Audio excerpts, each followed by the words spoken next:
I don't care what y'all think. If you whatever the fuck you think you are. And until we own some shit, I'ma call it like it is. How you gonna be a man and we starving? Go ahead. You know? And you can walk by 5 different houses, ain't a man in either one of them motherfuckers. How we gonna be a man? How we gonna be African Americans and we out here dying? We thugs and we niggas until we set this shit right. Trust me when I tell you that shit.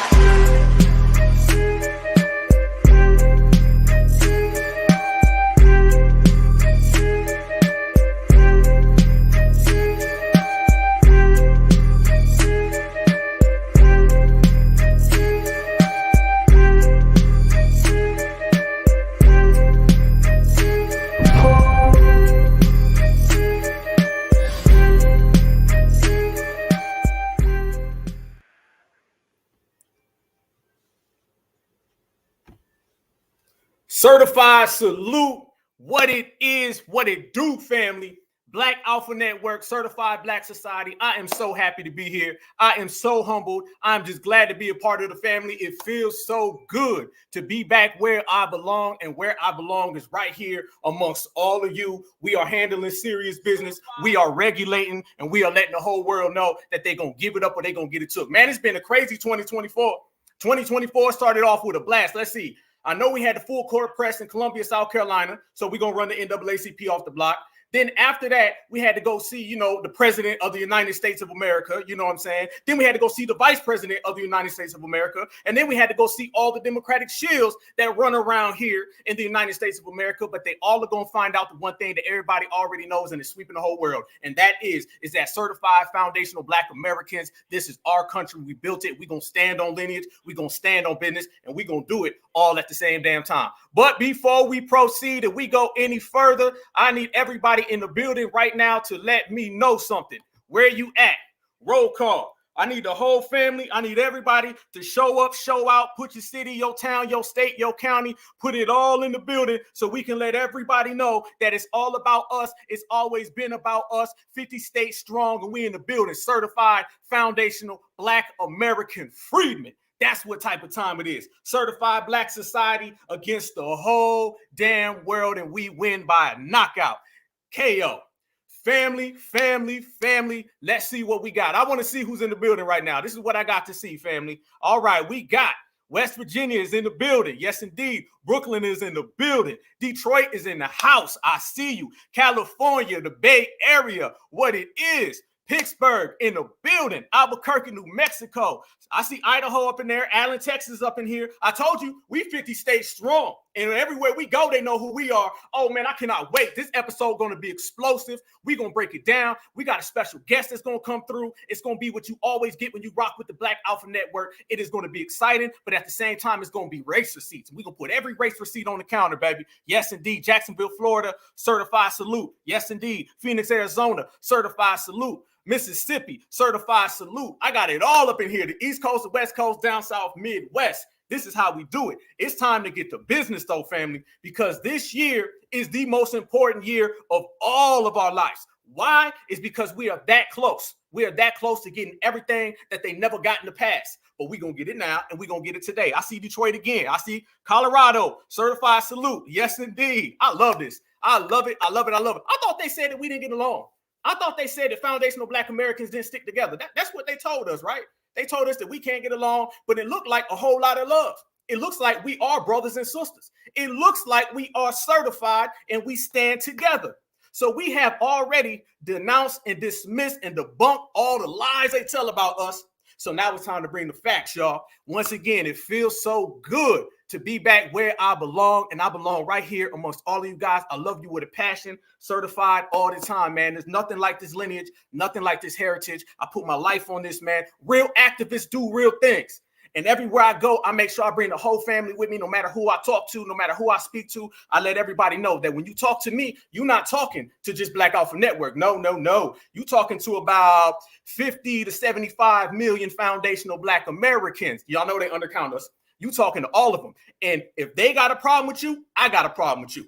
If I got a problem with you, they got a problem with you. And if you got a problem with us, you better pack your bags and you better run out the building, because we're going to come collect everything that is ours. Family, I want to send a certified salute to all of you guys. We've been standing on business. We've been holding things down. And I appreciate the love and respect. When we went to South Carolina, we handled the NAACP. And by the way, family, I got a big update on that. Matter of fact, let's just talk. Let's talk. What y'all want to talk about? We got the NAACP against the ropes. Yes. I am going to debut, okay, a trailer for a movie that I am in, okay? That is coming tonight. I'm going to put that down. We're going to run the Democrats off the block. We're going to run all the Republicans off the block. And I want to know who y'all voting for. Let me ask this to all y'all right now in the chat.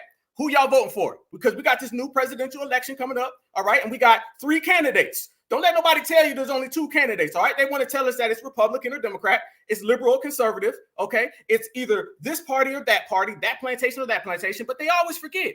There's another option. It's a third one, and it ain't Cornell West. What it is, y'all, is your couch, and we'll also accept your recliner. If you have a recliner, hell, we FBA.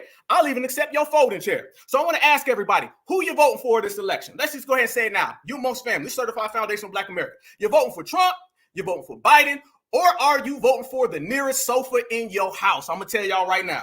I got a sofa. That thing got the recliner on both sides. It kicked out. You feel me? I even got the old school. Y'all remember mamas used to put the plastic over it and tell people they couldn't sit on it? We got that right here too. So it don't matter. Who y'all voting for? Is it the sofa or is it one of these political parties? Because don't let nobody tell you that we ain't got options. We always got options, man. And if they don't gonna give it to us, then we gonna create our own options. So that is what it is. So I see the couch, man. I'm telling you, vote couch 2024.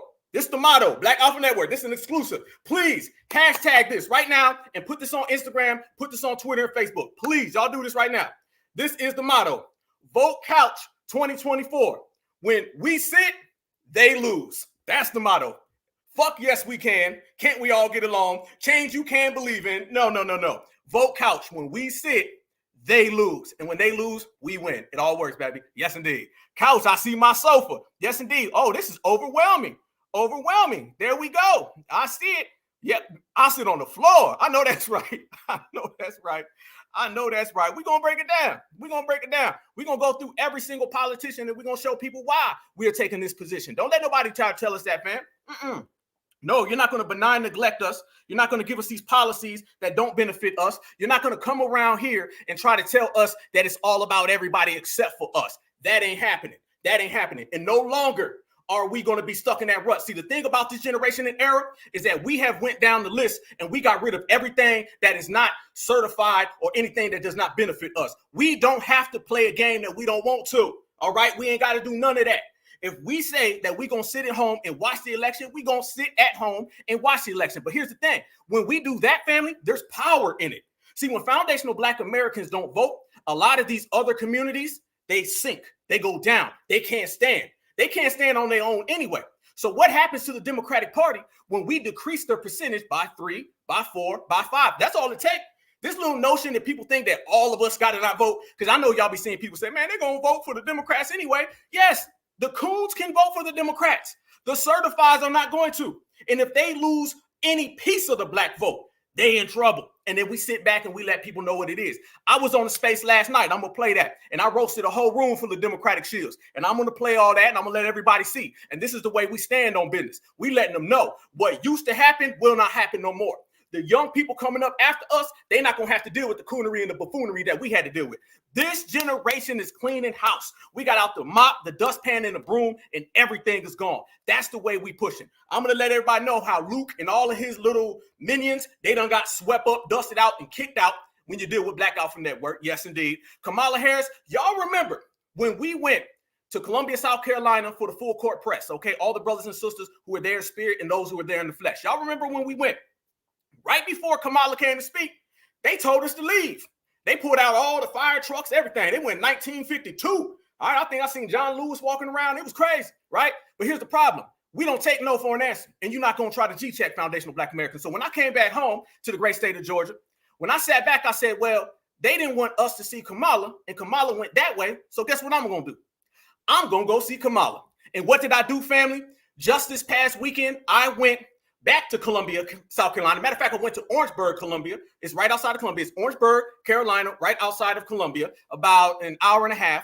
I went back up there, okay, and I went to go see Kamala personally. And I had some words for Kamala personally. And I was surrounded by every tap dancer. There was butter biscuits all in the air. But there was also a whole bunch of empty seats. And with all those empty seats, family, it lets you know that people are not galvanized by the Democratic Party because people are listening to us. They're not listening to Clyburn. Clyburn can't even walk or talk, okay? Literally, the man tried to walk on stage and he walked off the stage. He got that whole Joe Biden effect. So yes, they didn't want to let us see Kamala when we went to Columbia. So I went to Orangeburg and I went to go pay her a visit personally. And it went viral. And I put out the video. And it's got over 1 million views. It's got thousands of likes. And that's the way we get down. They're going to see us. They're going to hear us. And they're going to know about us. Certified salute to everybody who told me that I was very calm and very professional and businesslike when I spoke to Cornell West. That's what it's all about. I am the first Black activist that brought a presidential candidate to our platform. I am the first one that made him utter the word foundational. I am the one who made him utter the word reparations and cash payments. Because trust me, they would have never came and visited the Black Alpha Network 5 years ago. No, they would not have. They would have been running and hiding. So certified salute to everybody who's seen the way I conducted it. Because understand, when I'm talking for foundational Black Americans, it ain't about him tap dancing because he tap danced. It ain't about him running and hiding because he going to run and hide. We knew that before it came. But I'll tell you what he does know. Everywhere Cornell West goes for the rest of his life, he knows who foundational Black Americans are now.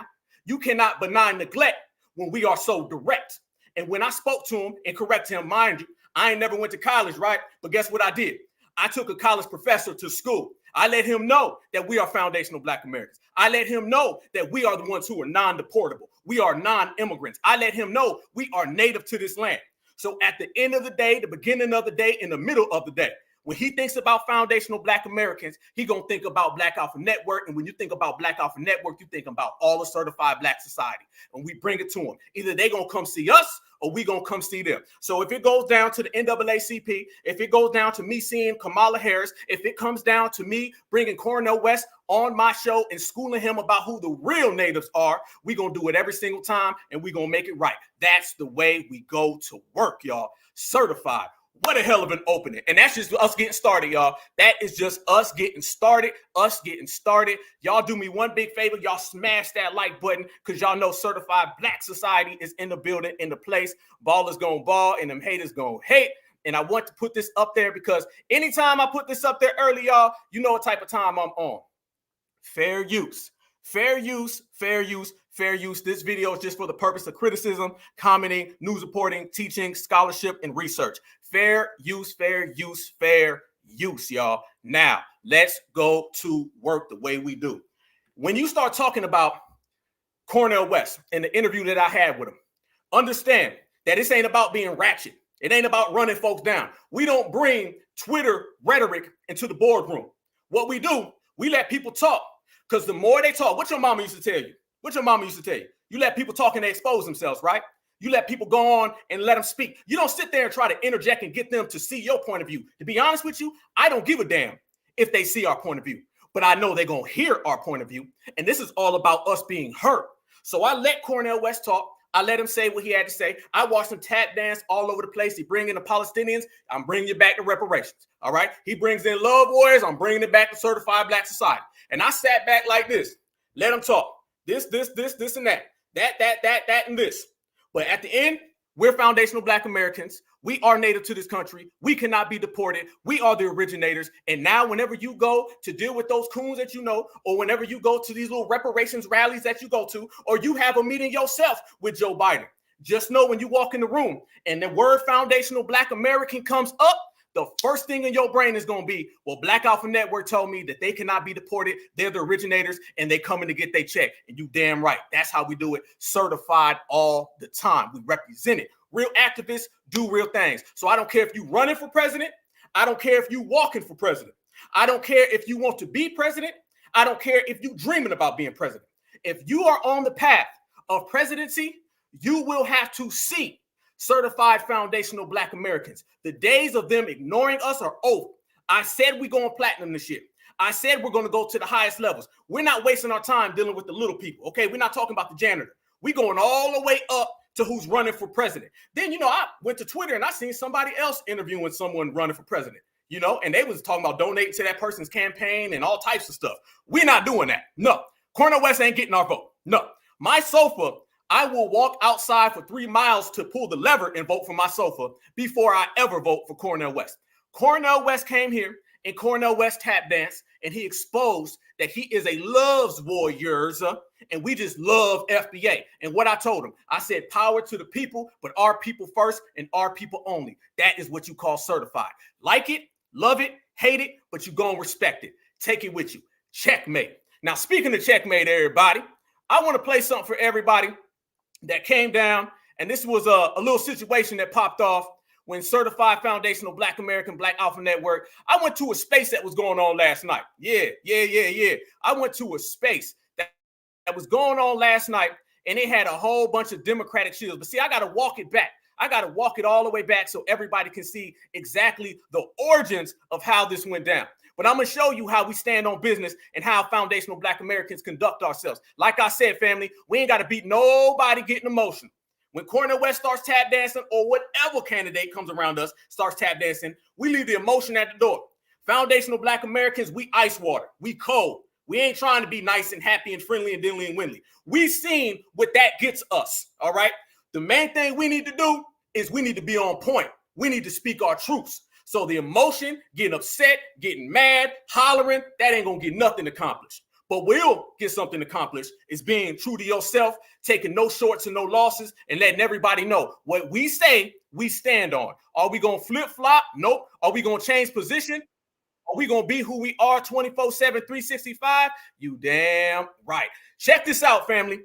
I hopped into a space last night. I seen Luke had a space. And y'all know Luke can barely talk, so you got to pay attention, okay? Because Luke be everywhere. Luke be like, when, vote for, when, why, who, where. Luke don't know nothing, all right? Luke sound like he is in a consistent state of being intoxicated. I mean, terribly intoxicated.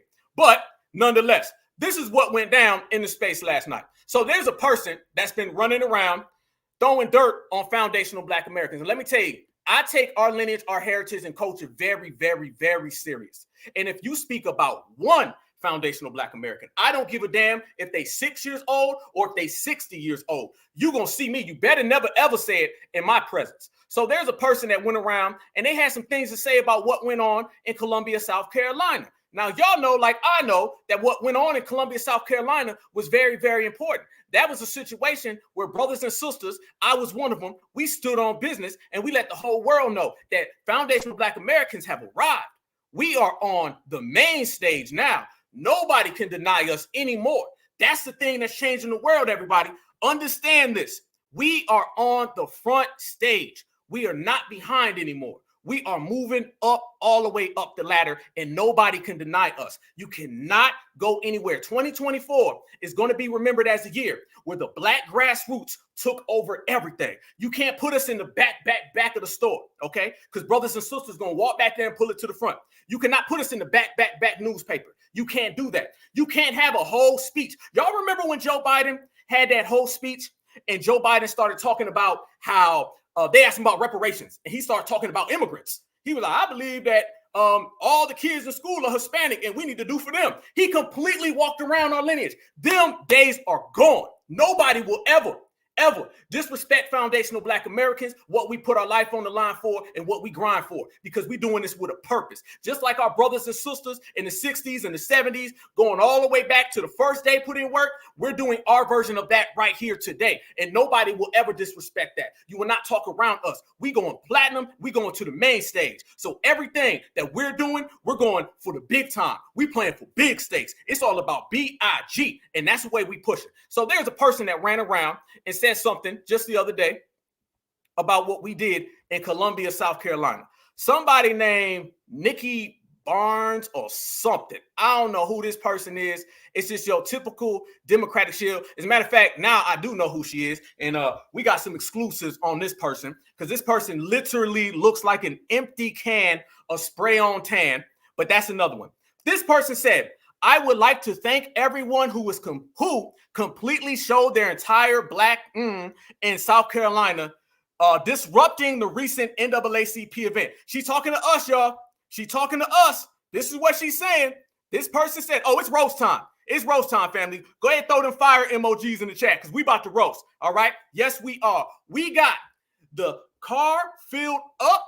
gas fully loaded. We got the tire spinning, hand on the steering wheel, and we got the rolls pushing.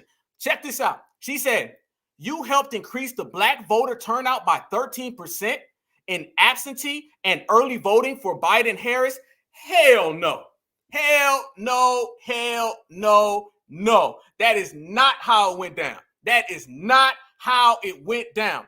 We have disrupted the Democratic Party to the point where they cannot stand. We're going to break down on this episode all the terrible numbers that they had during this election. And when I say that the numbers were terrible, I mean terrible, family. Y'all check this out. You are going to be surprised. So anyway, we over here minding our founder. Boy, y'all got the fire emojis up. Yeah, y'all got me loaded. Let's go. Let's go. Matter of fact, hold on. Let me pull myself back up on here. I need to see y'all. Yes, we got the gas tank full. We got the top drop back, hand on the steering wheel, foot on the pedal. We about to go 100 miles an hour right down that FBA highway. That's how we working. So she says that happened during the election. We got results that show that ain't what happened. The Democrats had their lowest showing in years. Yes, they did. Their numbers were in the trash can. And guess who predicted it? All of us. Everybody in the chat, y'all all predicted it. Nobody gives a damn. Joe Biden could not move a crowd. I got pictures that show you Kamala Harris when she went and had that speech in Orangeburg, which I was there personally. There was nothing but empty seats. Wasn't nobody there worrying about her? No.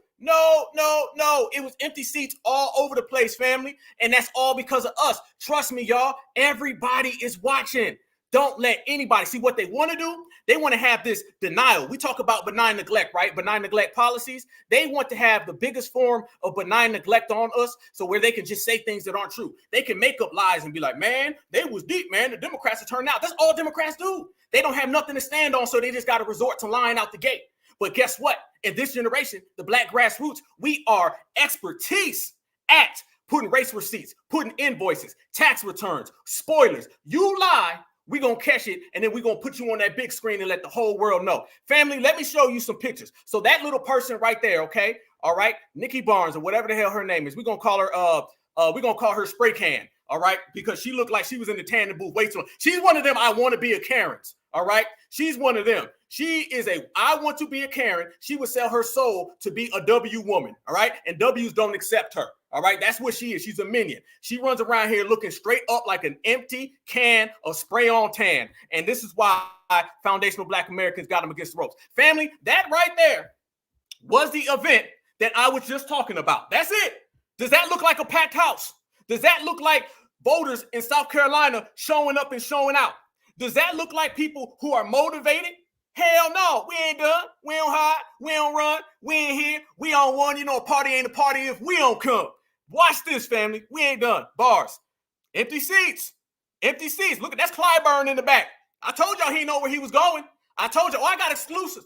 Oh, yeah. Black Alpha Network. I was there. Yeah. I drove 2.5 hours to go back to South Carolina because the last time I was in South Carolina, they took Kamala away before we got to speak to her. So guess what? I went back to speak to her because you cannot deny what we got inside. We are certified foundational Black Americans. This is our country, and it's goddamn time we start acting like it. Don't be mad when foundational Black Americans are doing what everybody else done. We just do it better because we always been better. Checkmate. Now look at this, family. More empty seats. That does not look like no packed house. No. And this event was no more than about an hour. Everybody came and all the speeches were about 5 to 7 minutes. So don't let nobody be like, man, that's when no one showed up. That was not there. No. There was more people outside than inside. Nobody was there. All you saw was some Sambos, some old, outdated, outpriced COONs. Wasn't nobody checking for any of them. And family, all we did was come back around. That's how we do it. This is why we are voting for the couch. Because if this is all you can present to us and all you can give us is this or some goddamn love warriors, all right? Well, guess what? We're going to be some sofa warriors because we're going to be sitting our asses right there on that couch. I ain't done. No, family. Check this out. I'm going to show you another video. This was me, Black Alpha Network. When I was sitting there recording this, I was thinking in my head, I cannot wait to get back and post this. I said, soon as I This is going to be on one. Check this out. Not done, y'all. So anybody running around here trying to tell us this, because what they want to do, y'all, they want to have that event, and they kept it locked up. They didn't want people to come in there. This is how we know, family, that we are divine. I'm going to tell you why. The reason why we know we're divine, family, is because that was an invitation. You had to be invited to come, which means you had to sign up. I signed up the day before the event happened. No lie. I put this on everything, okay? I signed up before the day before the event. And I'm sitting there thinking they ain't going to hit me back. Our good brother Marcel, he signed up as well. They didn't send Marcel an invitation. So I'm sitting there the night before thinking, am I going to go or not? I'm like, okay, they're not going to send me an invitation. I'm not going to go. Bing, got the email. They said, come on through. Yes, indeed. So guess what I did? Came on through. And I know that if I was not there, they were going to sell us the same thing they're trying to sell us about the votes. They were going to try to tell us that everybody was in there. Nobody was there. So as I went and I walked past all the butter biscuits, all right? I walked past all Kamala's collard greens, all right? When I walked past all the Clyburn's fish fry, because he had fish fry, collard greens, butter biscuits, every goddamn where. When I just smooth and navigated around all of that, family, and I pulled out the phone and I started recording, I said, if I wasn't here right now, they'd be selling a lie. I'm the only activist that was out there, and I'm the only activist that put out the real footage of that event. Because when you look at all the footage they put out, the cameras were this close. They did not want to have the crowd. Matter of fact, the cameras were above, so it went over the crowd. I'm the only one that was reporting right there and showing the audience. Yes, if you go look at it on C-SPAN or you look at it on any other things, MSNBC, CNN, all the Democratic Shield networks, all they're showing you is the footage that goes over the crowd so nobody seen how empty it was. All right? People had to get invitations and there still wasn't anybody. How you get an invite and still don't come?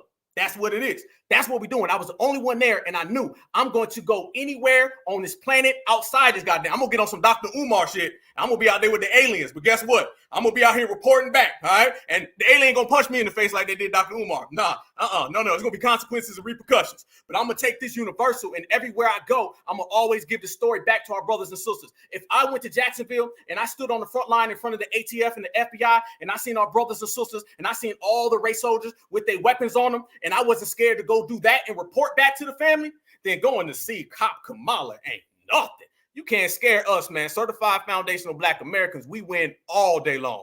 Trust me when I tell you. Check this video out right here, though, family. Check this out. Now, I got to cut the music. You can check this out on my Twitter page. Right here, Black Alphanet W1. I got to cut the music because they had music playing in the background. And family, they was out there playing all these old songs. They was playing Car Wash. They was out there playing goddamn We Are Family. Everything to get the old folks dancing around. You had folks out there in their wheelchair. They had folks in their walkers. It was your complete old outdated stuff. But look at this video. This ain't no freeze frame.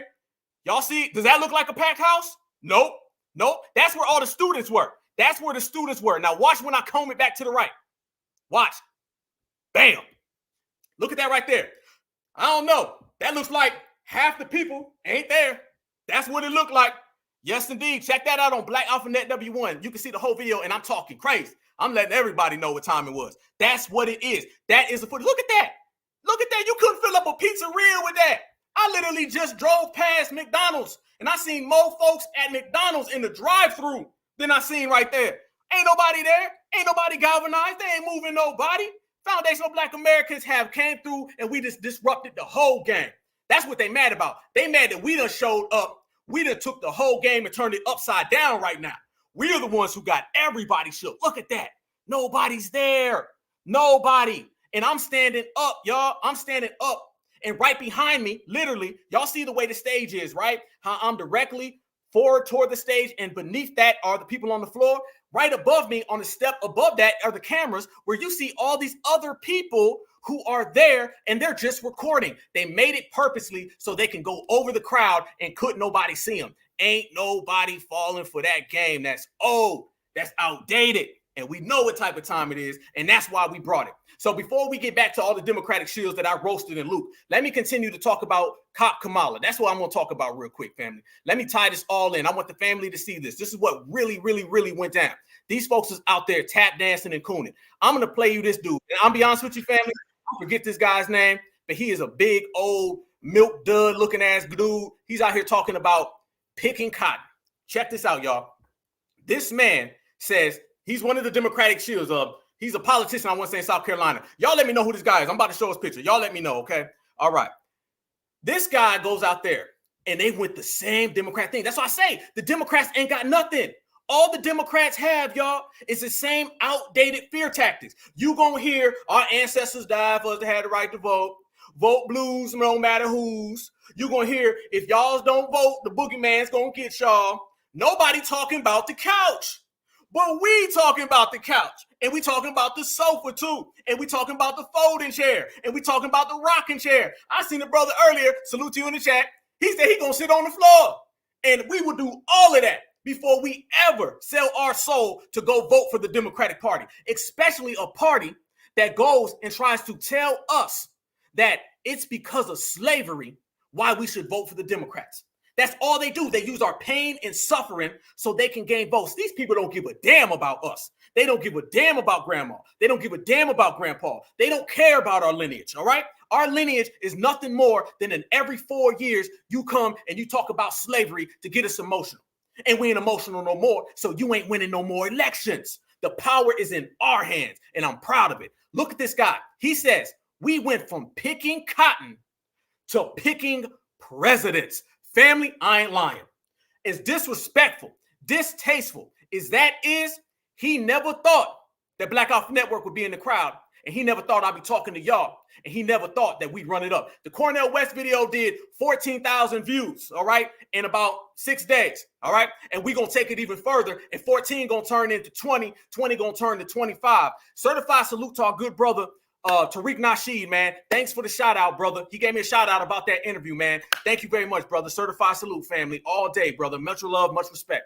I want you guys to see this right here, though. This is what we're talking about. This is what this man said, and we're going to continue to expose him. Listen very carefully, y'all.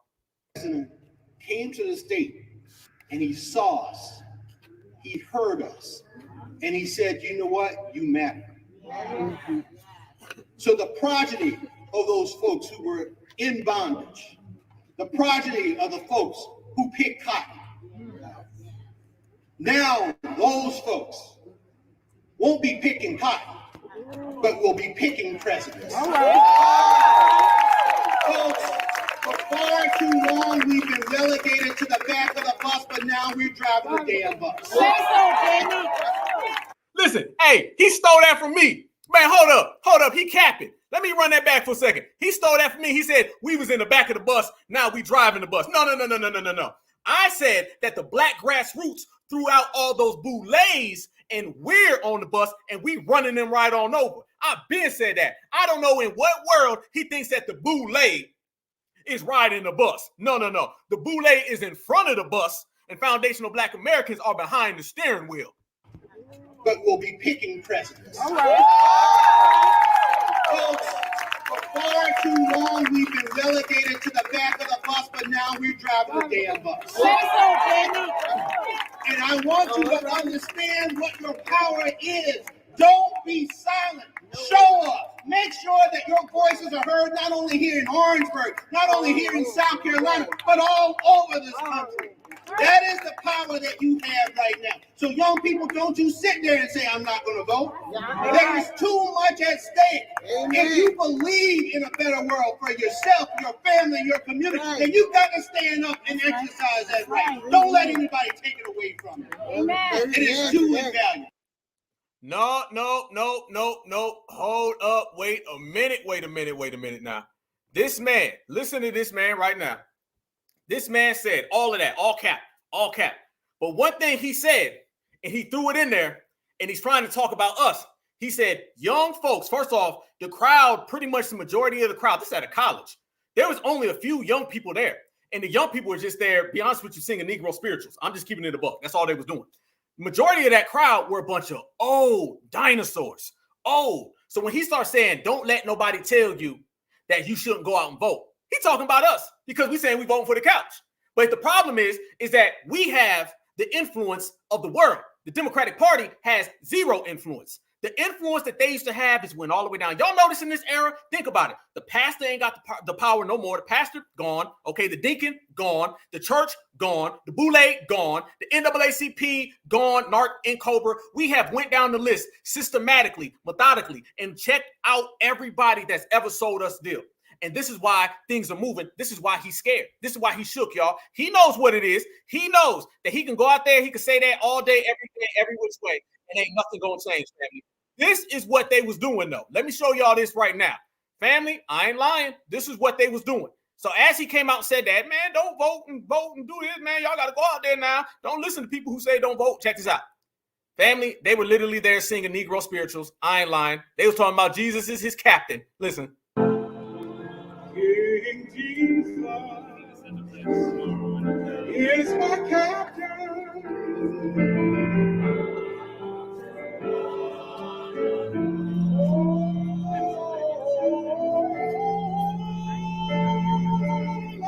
Stop. That listen. Hey, hold up. Listen. That man hit the listen. He ain't lying. Listen.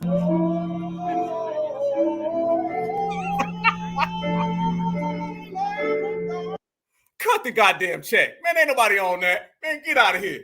Get out of here with that. If you think that a Negro spiritual, and if you think, I'm sorry, if you think a Negro spiritual, and then somebody over here telling us that we was picking cotton, now we picking presidents. If you think that is going to get us to vote in the year 2024, your ass is out of date, out of touch, and out of line. You are never going to continue to push that type. Check this out, family. I'm sorry, that was that little high note he hit.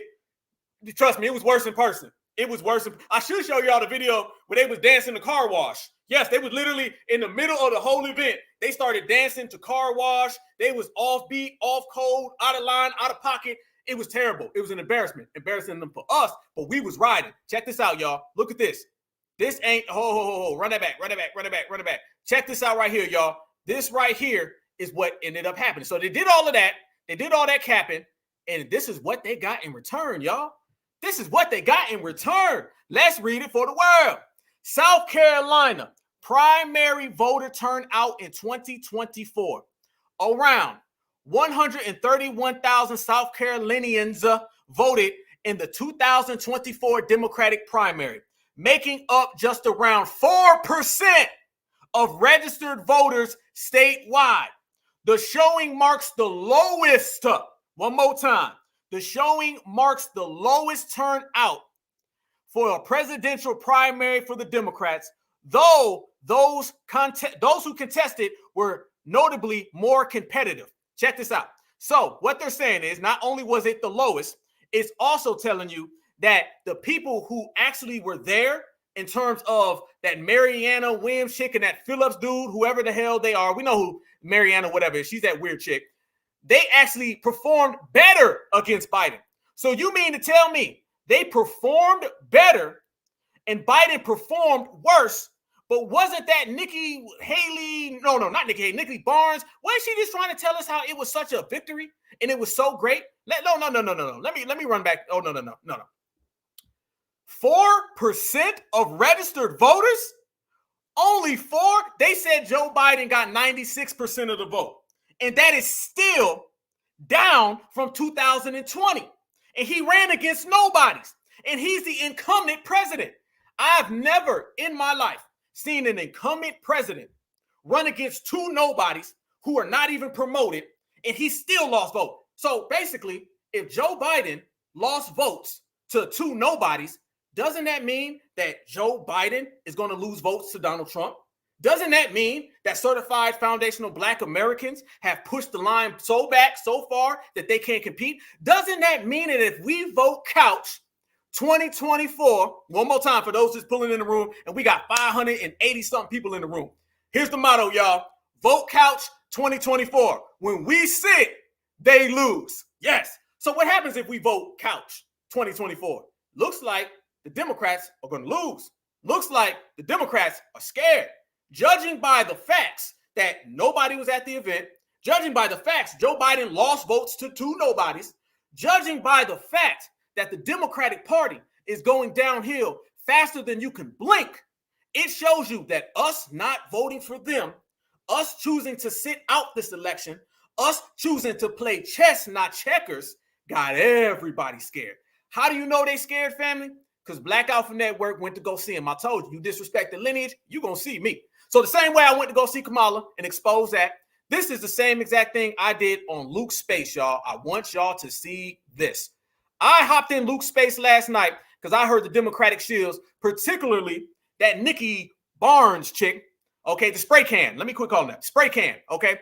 When I seen spray can, empty tanning spray, when I seen her talking reckless, yes, sir, yes, indeed, checkmate. For everybody who's seen it, checkmate has been a major turn that's been going around, family, and you're going to see exactly why in this space. So when I went up in this space and I let them know how we going to get reparations, we know what time it was. There's no coincidence, family, that Luke brought all of his minions from the Democratic Party onto Twitter last night, and they presented a question, who's going to give you reparations, the Democrats or the Republicans? And first off, let me say this. Y'all know Luke actually misspelled it at first. No lie. It started off when Luke said, who's going to give you reparations? Democrats are Republicans, as in A-R-E. All right. Somebody must have called him and said, Luke, okay, put the bottle down. All right. Luke, pick up a book and read, talk, because you're messing it up. So there's no coincidence that after Columbia, South Carolina, and we did what we did, family, they immediately sent out the Democratic shields to this space right there so they can run that type of game. I want y'all to listen to this. This is how you stand on business. And the guy in the space, Stephen, whatever his name is, okay, he got mad and upset with Black Alpha, so he started trying to play with the microphone. So I'm going to show y'all how not only did I G-check him in the space, when I woke up in the morning, he was tweeting, and then I G-checked him with some tweets. So he got G-check, because he going to show respect. That's how we get down. Check it out. So I'm talking about when I said misinformation. EC3, and I mean, no disrespect. I really don't. Hi, attorney. Hello. Pleasure to meet you. United States has not gotten rid of British common law. Just so we're clear. In fact, all of he's in a room, family. He's trying to bully people. He's talking over people and using his little mute button. Our case law can keep tracing its way back over to the law of the king. Just letting you know. So I don't know. I don't know what you think is going on, but whatever statement you just made, it's not true. Damn, EC3, the freaking lawyer. Okay, he's not letting me speak. I was talking about. I'm not letting you misinform people, particularly Black people on Black History Month. Let me talk, man. Let me get it. Nope, not doing it. That's what he kept doing. The guy, he would not let him talk. He literally asked a person a question and then mute him, right? And he thought he's going to pull that on Black Alpha Network. How you got the mute button and you still lose when you're messing with certified Black society? Now watch when I pull up, family. We're going to skip it to when I come through. I have not heard from Black Alpha Network. Can we hear from Black Alpha Network? Because I'm sure Black Alpha Network is not going to get off this microphone and spit nonsense. I am positive that that is not the case. So, damn, I'm going to take it. You kick EC3 in the gulag? No, I left him there. I dare him to hop off his mic. In the gulag. Come on back. Oh, actually, Leslie kicked him. By the way, you know we still haven't heard from Justin. Not the hatchet lady.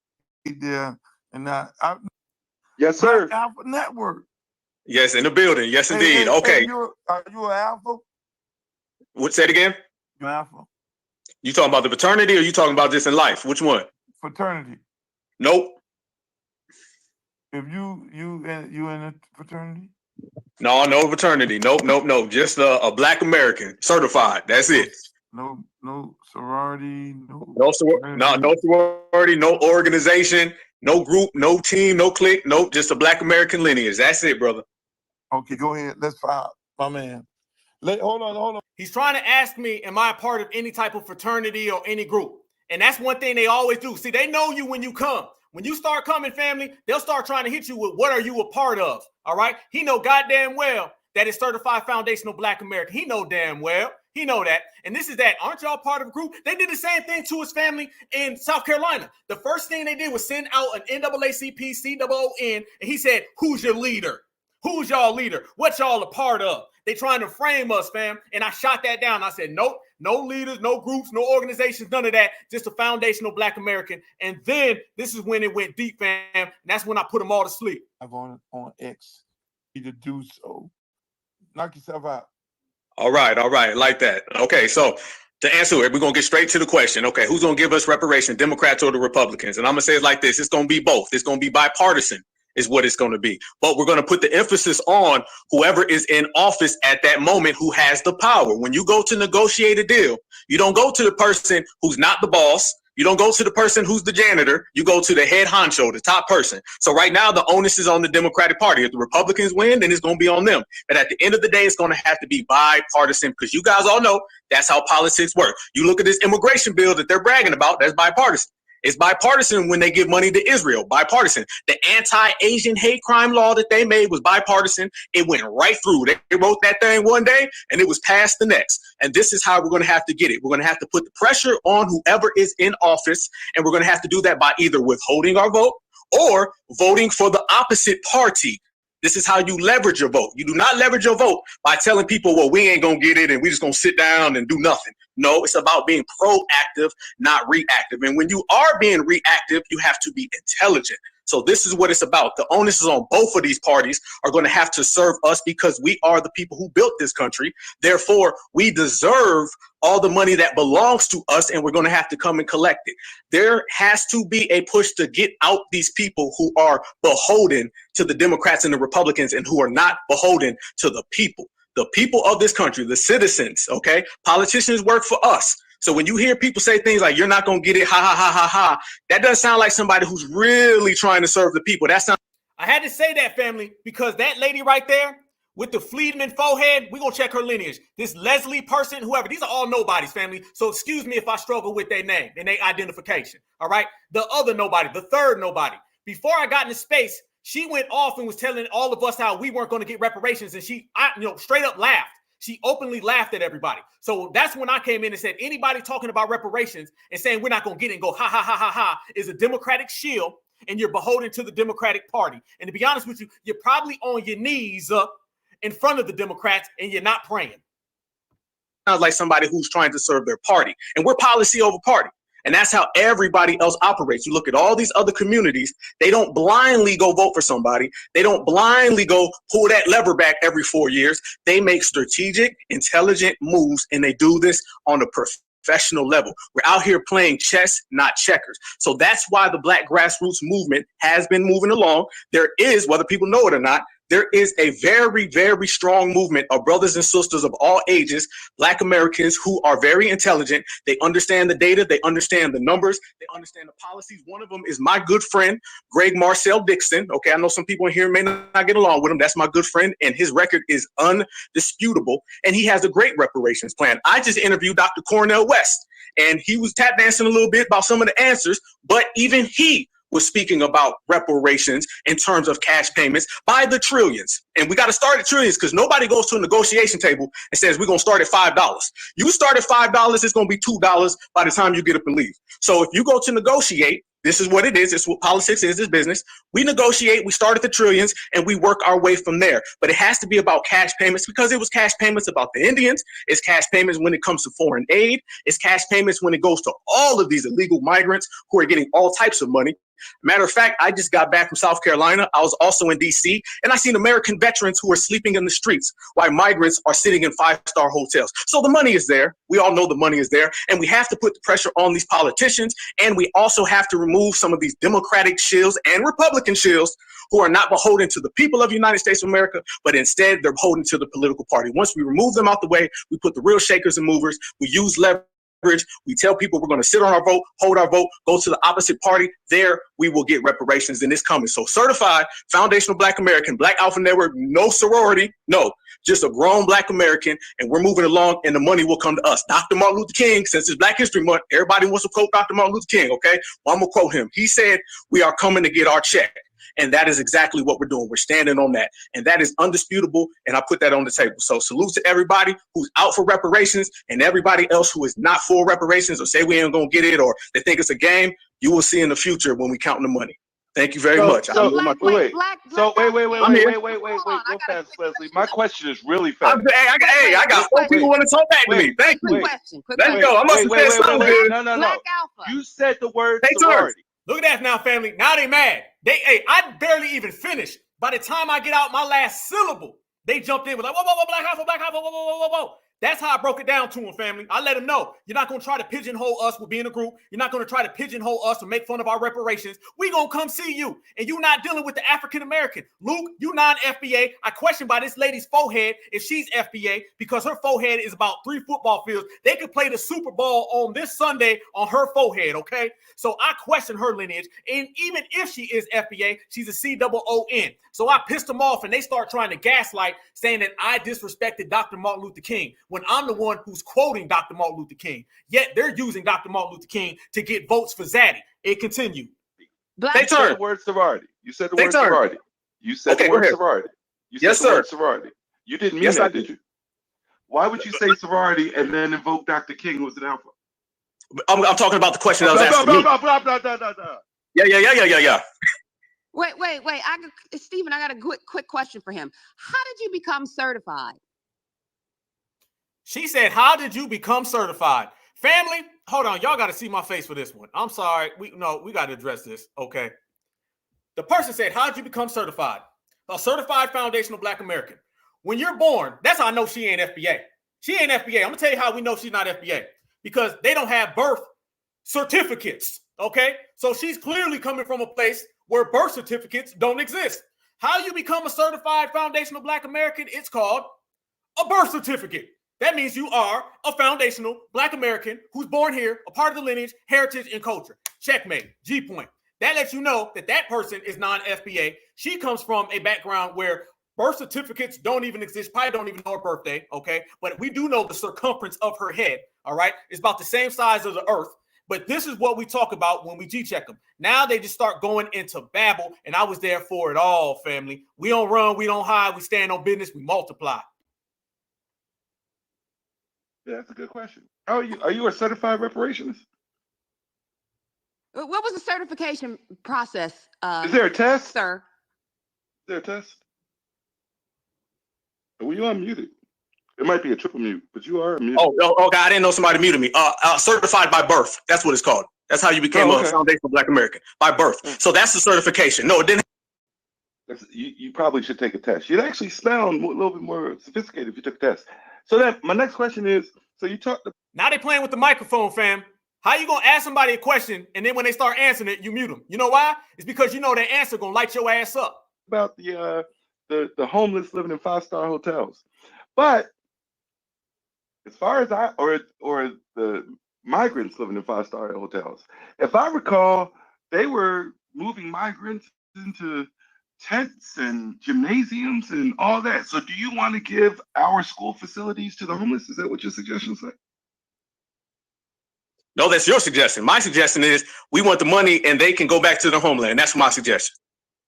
Yeah, but how does that address homeless? The homeless were homeless before they got here. You're muted. I'm fascinated by that because the homeless were homeless. You have seen homeless your entire life. From the time you were a baby FBA, as you said. So right now, you have seen homeless. Okay, first off, you muted me, so I couldn't answer you. Yes, you're right. I have seen homeless people in America. Okay, that's fine. I have seen homeless people in America. And guess what? They wouldn't be homeless, or we could work on it if they were getting the money from being homeless Americans instead of giving it to homeless migrants. Checkmate. Yeah, there's no checkmate, buddy, because you said that this it wasn't checkmate. So it's only checkmate if you have the mute. If you don't have the mute, then it. That man sounds like he biting his. But if you don't have the mutes, if you don't have the mutes, you know what they say about a man who keeps hitting the mute button? That's what we call Little D syndrome. Yeah. It's taking a shot. All right, listen. So you said that I have seen homeless in America my entire life. I said that's exactly what I said. Yes, sir. But you said if we could fix the migrants, we could fix the homeless. And so my question is, if that was the case, why didn't we fix the homeless? Because people like you would prefer to serve the Democratic Party. Boom. Now, I can go further, but literally at the end of this, Luke comes on. And Luke is literally saying, damn, he was going off. His own daddy was telling him he got that business. That's what we're talking about when you deal with these Democratic shields. Family, we ain't going to win with these people. We're not going to win with these people. We are not going to win with none of these Democratic shills. The only option we have, family, is to run them completely out the paint. That is it. No mercy on the Democratic shield. The games are over. These people will run our whole community down the drain so they can get 3 butter biscuits. They will consistently do it. They will do it all the time. That is what they are up to. This is why foundational Black Americans are giving them that work. For the first time ever, family, we are running all of them out the paint. I could have went on further because I actually have the other recording where they kept muting me, but I heard it from my end. And the lady says, what made you a certified foundational Black American? I said, birth. We can make that real quick. One word, birth. Hello. That's why. So you already know what type of time it is. But check this out. It wasn't done, family. So as he's sitting there thinking he's super cool, he woke up in the morning. I guess he was talking crazy because some brothers and sisters that heard the space started G-checking him. And this is what happened. Salute to D. Tubman for this. Our good sister posted this. I want everybody to check this out.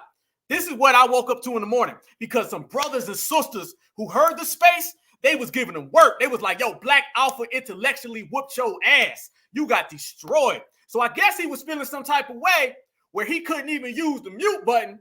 And he got his ass whooped on mute and he got his ass whooped with mute. So either way, family, foundational Black Americans are always going to win. He said, I'm still Freedman famous, I see. Hope you ladies have a great Black History Month. I guess he's talking to some of the sisters who's riding. So this guy, you already know this guy in FBA. The very fact he's trying to make a little dig at our sisters. And guess what? Our certified sisters, light your ass up, homeboy. Because guess what? You a grown man who's up early in the morning tweeting at our sisters who are destroying you. Okay. Well, I responded and put this. This is how this COON woke up this morning. Don't be mad because I outshined you in your own space. Even your daddy Luke knew. FBA wins again. Checkmate. Look at that. Yes, that's the butter biscuit gift right there. That's him right there, y'all. He was getting them biscuits. He was getting them butter biscuits all handed to him, family. He know what it was. And this is when I woke up. This is me in the morning. Now, mind you, a minute ago, he's talking about y'all have a good day. He was trying to be like real sassy, right? Like, I don't care. I'm going to go on about my day. Well, if he was going on about his day so much, then why'd he have to come back and respond? I thought you was winning.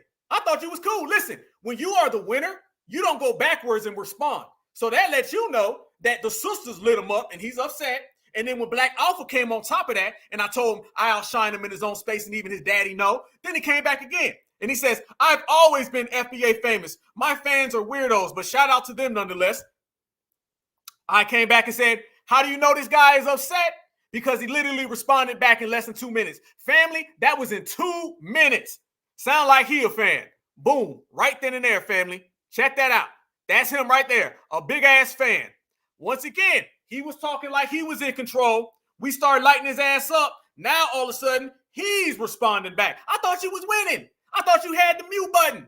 I thought you was telling our certified sisters, good morning, ladies, like you was going to go on about your day. Look like you keep checking back on Twitter to see what we say. And then when we make you upset, you responding. So basically, translation, other words, other phrases, you getting your ass whooped intellectually. Dude came back again. He said, yet you are talking about me, not me talking about you. First thing in the morning even. I'm YouTube streamer famous. And then Black Alpha, this is the last one. I said, we're not talking about you. We're schooling you. Know the difference. But thanks for response number 5, though. You're Democratic Shield famous. Good day. Certified, certified, certified. Checkmate. That's how we get down, family. Whooped his ass on the Twitter space.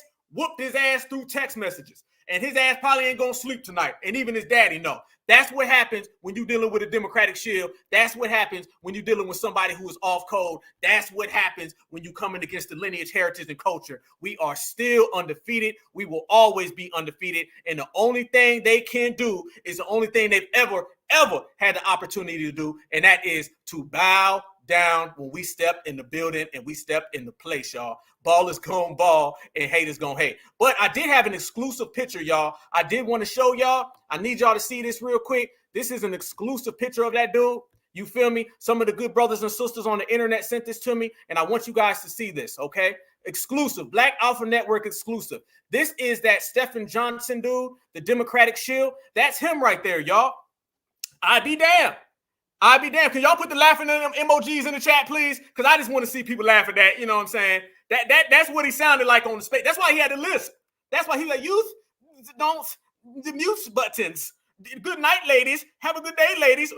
Well, look like you playing the role of the lady, homie. Okay, so when you ain't busy with Joe Biden having funs with you, then you can go ahead and talk. Until then, homie, that's the type of time it is. So that's the shield number one that Black Alpha Network destroyed. And when he's not busy doing that and doing favors, I'm not going to say what the favors are, okay? I'm not going to say what he does. I'm not going to say it. I'm just going to leave it all up to the picture. When he's done doing all of that, okay, then he can come back and he can talk. Until then, in between then, you can sit your ass down. And I know it upset you when I said it, and it sets you off, so I'm going to say it again. Checkmate, partner. Checkmate. But that ain't it. We ain't done. I told y'all we ain't done. No. We also had another exclusive picture, family, and this just came across my timeline as well. A good foundational Black American brother, actually the girl, the Leslie chick with the big old forehead, right, who was talking about what makes you a certified or whatever. A good brother and sister actually sent me a picture, and I was shocked. I was like, damn, I woke up, it came to my phone. I was like, thank you. I'm going to put this on air tonight. Somebody actually took the time out to go ahead and measure the circumference of her forehead. Yes. And we found out, family, that not only does she have a tether hairline, she also has a Friedman forehead. And they got the dynamics. They pulled out the measuring stick and it pulled out the ruler, okay? And we see that it is literally 100 feet wide. That is what we see, family. That is it. So, damn, that's shameful, man.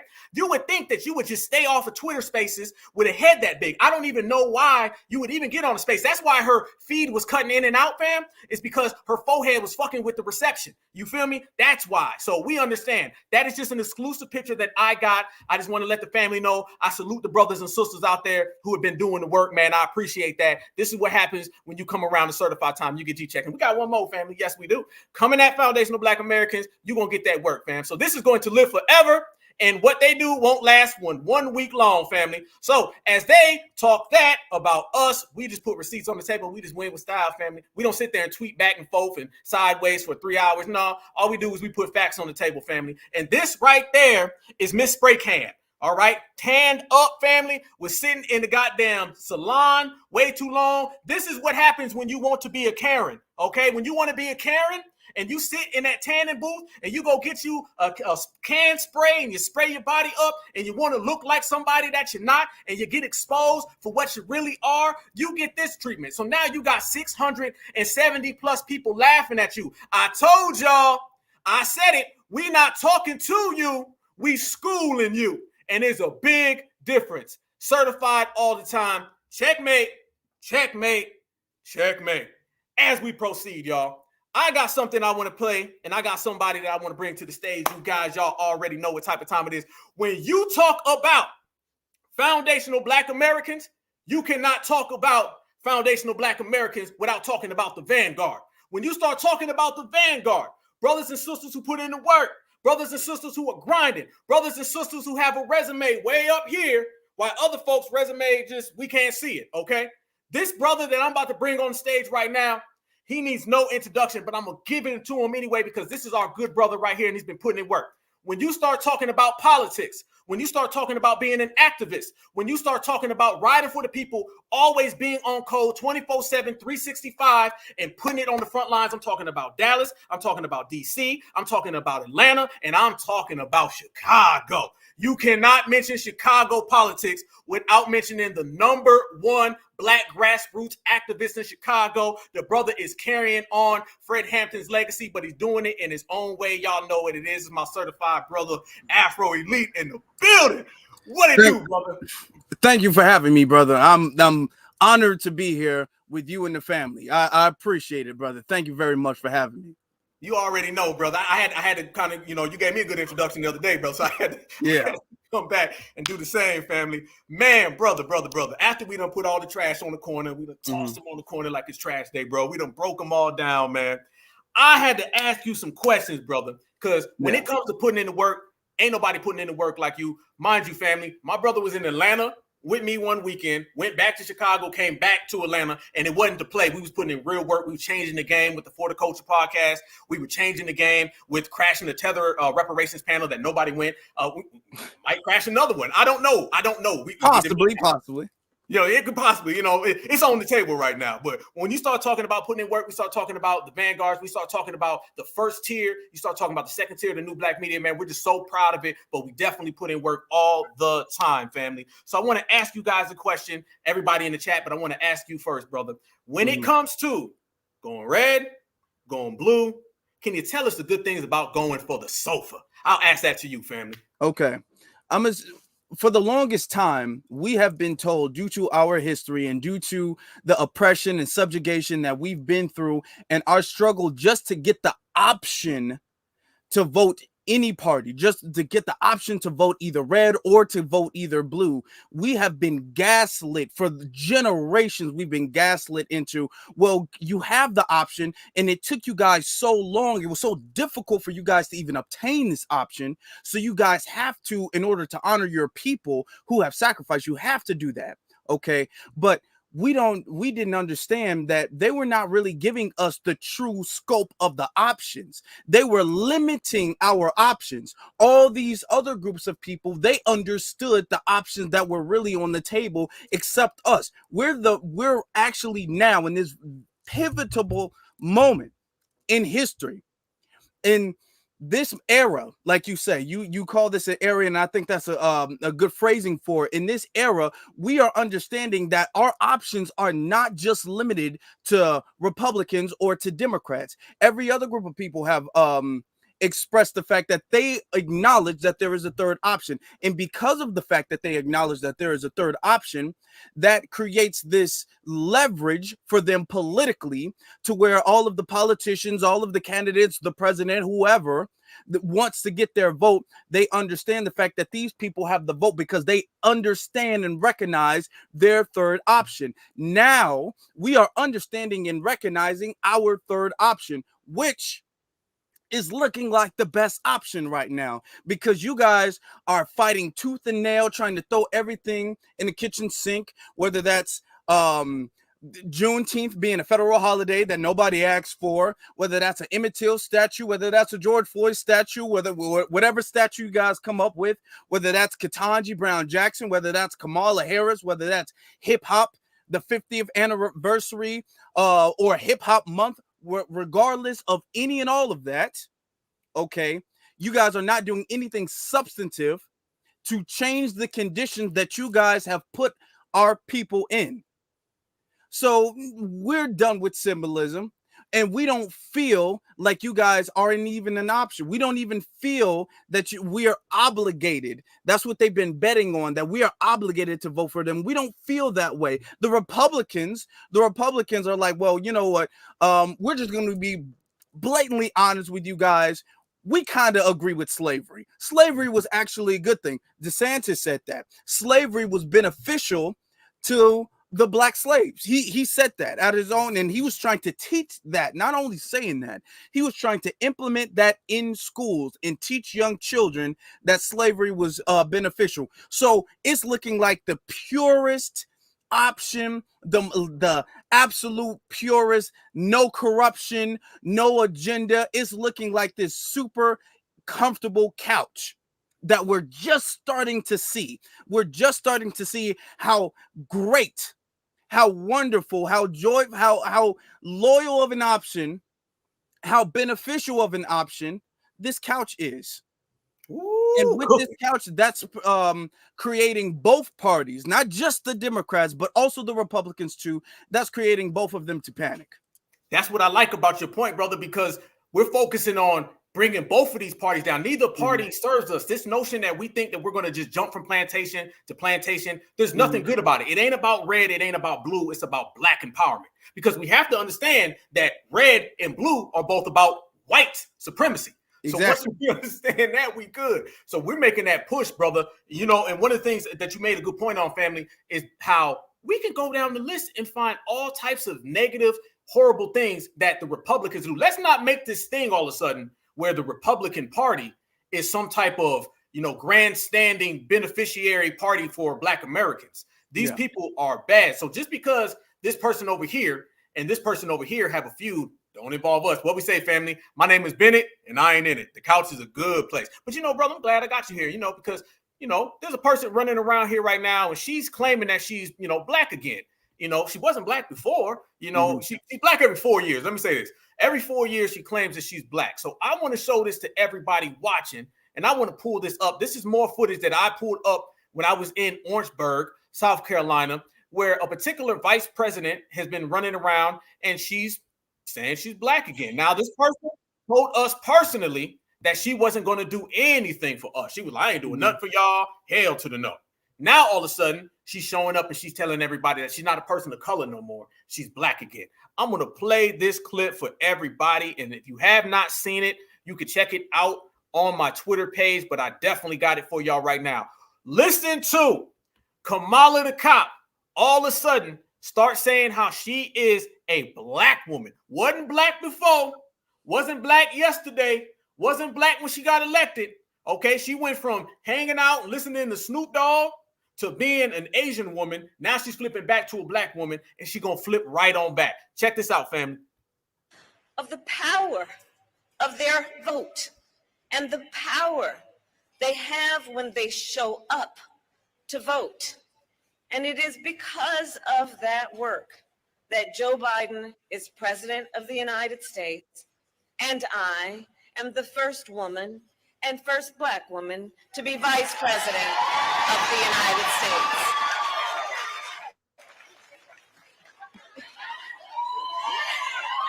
And an auntie.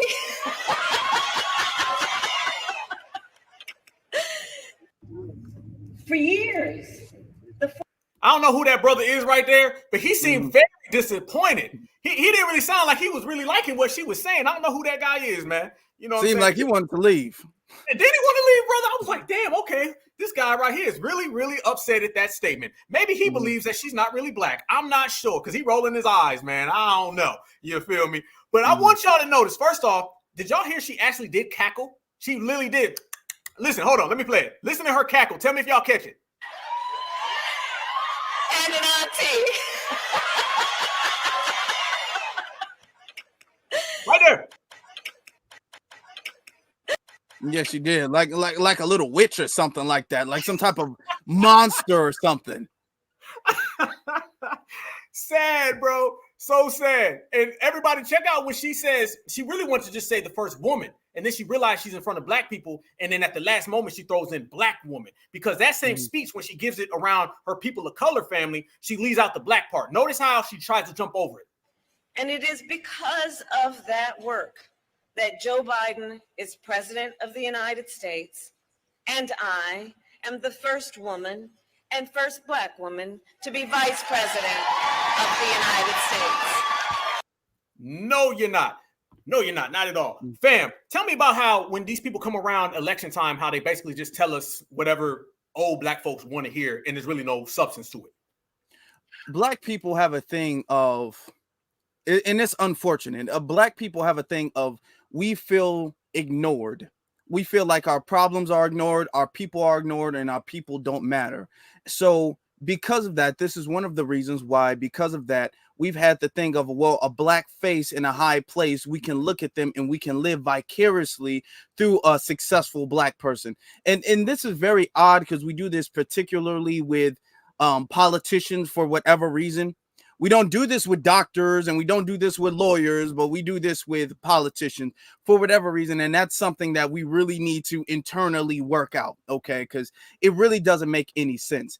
These politicians are coming over here because they understand a lot of these black voters, a lot of, especially the shills who are just going to vote blue no matter who, they have a lot of low self-esteem. They really do, which is why they go vote, because inside they don't really have that warrior heart, that warrior spirit like us brothers and sisters we have right here, and all of the people who have watching live. They know all they need is a little bit of acknowledgement to kind of boost their self-esteem, to say, hey, I see you, I'm black just like you're black, and that kind of makes them feel, and it's unfortunate, but it makes them feel a little bit better about themselves.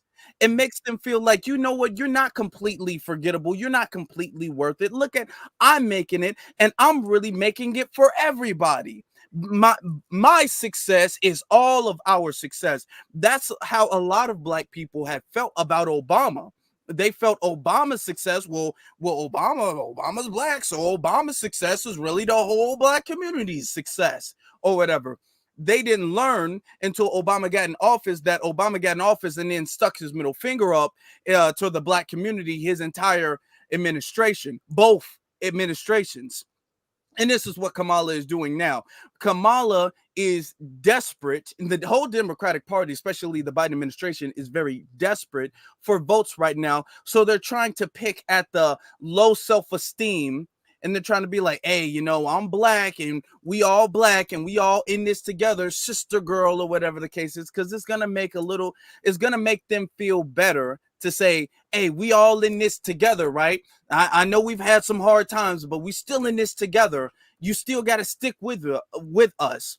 And unfortunately, that's going to get them. Now, here's the kicker about that. If Kamala, and you know this is true, if Kamala and Biden, if they were winning, if they were record high in the polls, and they don't need any help, they didn't even have the slightest fear about losing the election, they wouldn't be going around talking about black at all.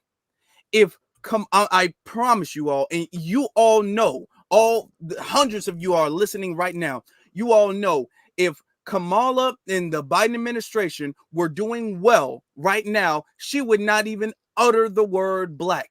And you know that's the truth, because right when they in 2021, right when they got the election, the black completely left their vocabulary. They couldn't even utter the word black if they tried to. There was no black nothing. After that, Kamala was Indian, but now she needs to be black again, because she needs to start hitting the heartstrings and touching the emotions, because too many black people vote emotionally, and they need to start hitting the emotions of black people to get them to go to the polls and vote for them. So that's the situation. She's only doing this because they're desperate. They're only doing this because they're desperate. If they weren't, she would not be black. She would be Indian or white, because that's on her paperwork. She would be something else. Kamala the chameleon. And it's funny, family, that when she went around in the last election, she had the Converse on, you know what I'm saying, which she never owned. Okay. Those weren't even hers. Somebody gave it to her. She put it on took a picture and threw it away. And it goes to show you that these people, they only care about black folks every 4 years. And that's something that we've unmasked in the black certified media, is that these people only care about us when it comes to pulling that lever back. If the lever ain't being pulled, they ain't got no time for foundational black Americans. And they're shook right now is because for the first time, we have changed the game. And there's so many of us who are calling it out. These discussions weren't even had during the Obama administration. During the Obama administration, talking bad about Obama was like a cardinal sin. Black folks would say, you can't come to the the picnic, you can't come over for goddamn Thanksgiving, you couldn't do nothing if you talk about Obama. Now we telling folks, we don't give a damn. We're going to expose every single person, every single group, and all of the people. If you notice one thing, family, we don't only go after the Democrats who are politicians. We've been going after all the Democratic shills, even if it's a damn family member. It could be somebody, the auntie that says, I'm going to vote blue no matter who. We let her know that she's off code. We let her know, okay? We let him know if it's the uncle who says that he's a big James Clyburn fan, we let him know he off code. Some brothers may even say worse than that. But we just letting everybody know in this era, in this time, that if you're not representing who we are as people and you don't have a lineage first aspect, you're going to get it. They say anybody can get it. Well, when you start talking about Democratic shields, anybody can get it. And that's what Kamala's been on. She's on this press tour. And literally it's an abortion tour. That's really what it is. It's called the Reproductive Rights Tour. No lie. She was just in Savannah. And by the way, in Savannah, it was locked off. Nobody could go. So they're having these controlled audiences so where they can control the media and they can control the narrative. No longer can they do that. Now, that guy that we seen in the crowd, man, that looked pretty displeased, he also did a couple other things when he was down there. You know what I'm saying? First off, that was me right there. That was me right there, family, and Kamala's right there in the back. So couldn't nobody be like, man, that wasn't really you, and that didn't really happen, because y'all know Democratic shields is going to make any goddamn thing up. They'll say anything at any time, right? They'll say, somebody told us that we was Russian bots and we was AI. You know what I'm saying? So they'll pull out anything that they possibly can. But me being me, Black Alpha Network, y'all know I'm crazy, but it's going to be what it is. I had to say something. I had to say something. I had to speak something, and I had to let these people know that we will be heard. When we say that we going platinum and we going to another level, family, we really mean that we platinum and we going to another level, and there's nothing anybody can do about it. So the main thing I wanted to do before I left, I made it a point that Kamala and anybody around, you're going to have to hear what we got to say. So as she was walking out, after she gave her little speech, after everybody was there, Black Alpha Network walked right up to the pole, and I told Kamala a few words, and she had to hear this. Now hip-hop history month. Reparations, Kamala. Now hip-hop history month. They was noticing me right there. That's the guy looking. He heard me. He heard me the whole side. Family, I had nothing but some Sambos on the left and Secret Service on the right. But we was still going to get our word in. That's the thing. We going to speak what's on our mind, and we going to say it how we want to say it so they hear us loud. So I tell her, we don't want hip-hop history month. We want reparations. We don't want fish fry. We want reparations. We don't want collard greens. We want reparations. And as she was walking out, that everybody was sitting there hearing me say it, and I stood on 10. Reparations, Kamala. Now hip-hop history month. Now fish fry, now collard greens, cash paper reparations, the foundation of Black American freedom. Boom. One more time. Reparations, Kamala. Now hip-hop history month. Now fish fry, now collard greens, cash paper reparations, the foundation of Black American freedom. That part right there. And the reason is, family, because simply when I wanted to go see her in Columbia, South Carolina, the NAACP kicked us out. So I said, well, tell you what then, I'm going to go pay you a visit. And if I cannot speak to you directly, then I am going to speak to you loud and clear so everybody hears it. I had this big old outdated dinosaur dude, and he was looking at me like, why are you saying that, young brother? And I was sitting there thinking, why you got them butter biscuits, old man? So you need to sit your ass down while we speak. So I made sure that she heard about reparations, foundational Black Americans, the same way I told everybody that when Cornell West came here last week, and no matter where he goes forever, he knows what foundational Black Americans are. He knows who foundational Black Americans come from, what we represent. And then it's the same thing I wanted to do to Kamala. Now, that shows everybody that these politicians are going to go around the country. These politicians are going to go everywhere, but they know it's now. No longer can these politicians come around us and act like they don't know what foundational is. They don't know where the originators. They didn't know that we started this country, built this country. We're not African Americans. We separate, we delineate. No longer can they say that. Cornell West knows what foundational Black Americans are, schooled them. And now Kamala Harris knows what foundational Black Americans are. And all the coons in the Secret Service know as well. So I'm going to send all of them a message. When you see foundational Black Americans, and you know who we are, you know that we built this country, then you better run reparations. First, you know us, then you understand us, and now you cut the check. Brother, speaking of cutting the check, me and you been on this campaign, and this campaign is not just about telling these people where we are, where we at, and I appreciate that, man. I appreciate that. Brothers and sisters telling me they was proud of me. I appreciate that. Brother, we've been running the NAACP out the paint, brother. We've been running them out the paint, brother. And it's been really led, honestly, by you and I. You know what I'm saying? Our brother Marcel Dixon as well. But in terms of a petition that we are creating and that we're working on, family, tell people some of the ideas that we got in terms of not just crafting the petition, but where we intend on taking it and the acts that we're going to take to get the NAACP mark. We already ran out the Democrats. We seen Kamala Harris running off stage while Black Alpha was G-checking her. Now tell everybody who's next and how we got the NAACP against the ropes, family. Well, I want to start from really the beginning, because this is really something that the NAACP has not been an organization that has truly advocated for foundational Black Americans really since its in true inception, if we're going to be very accurate and honest with that.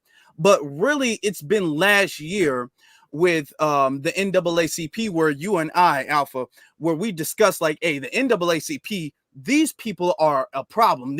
Something needs to happen with this. Okay. So we've been, you know, having conversations here or there, and then the situation popped up with you and you being kicked out of this of the event illegally, mind you, illegally kicked out of the event, discriminated against, and kicked out of the event, where me and you are all like, okay, that's the straw that broke the camel's back. So now something needs to be done about it. And we're realizing that, follow me, family, follow me with this.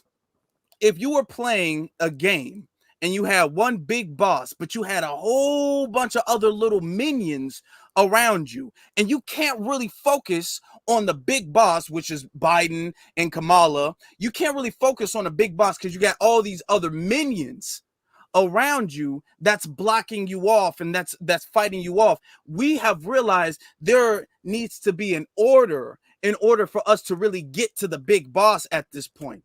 You guys are following. So we're understanding that these operatives, like these organizations, controlled opposition, which is what they are, like the NAACP, like all of these other nonprofit organizations, like NARC, like InCobra, like all of these organizations that claim to advocate for the people, but will defend and justify all of the racism, all of the subjugation, all of the oppression that is done by the Democratic Party. Will only call out racism, only believe that racism exists when it comes to the Republican Party. But all of the anti-Black actions, including allowing illegal immigrants to come over here, you have not seen the NAACP say anything about the fact that foundational Black Americans are being dismantled in places such as Chicago, such as Denver, such as New York, such as Atlanta, such as Texas, such as Los Angeles. You have not seen any chapter of the NAACP, statewide, citywide, or national,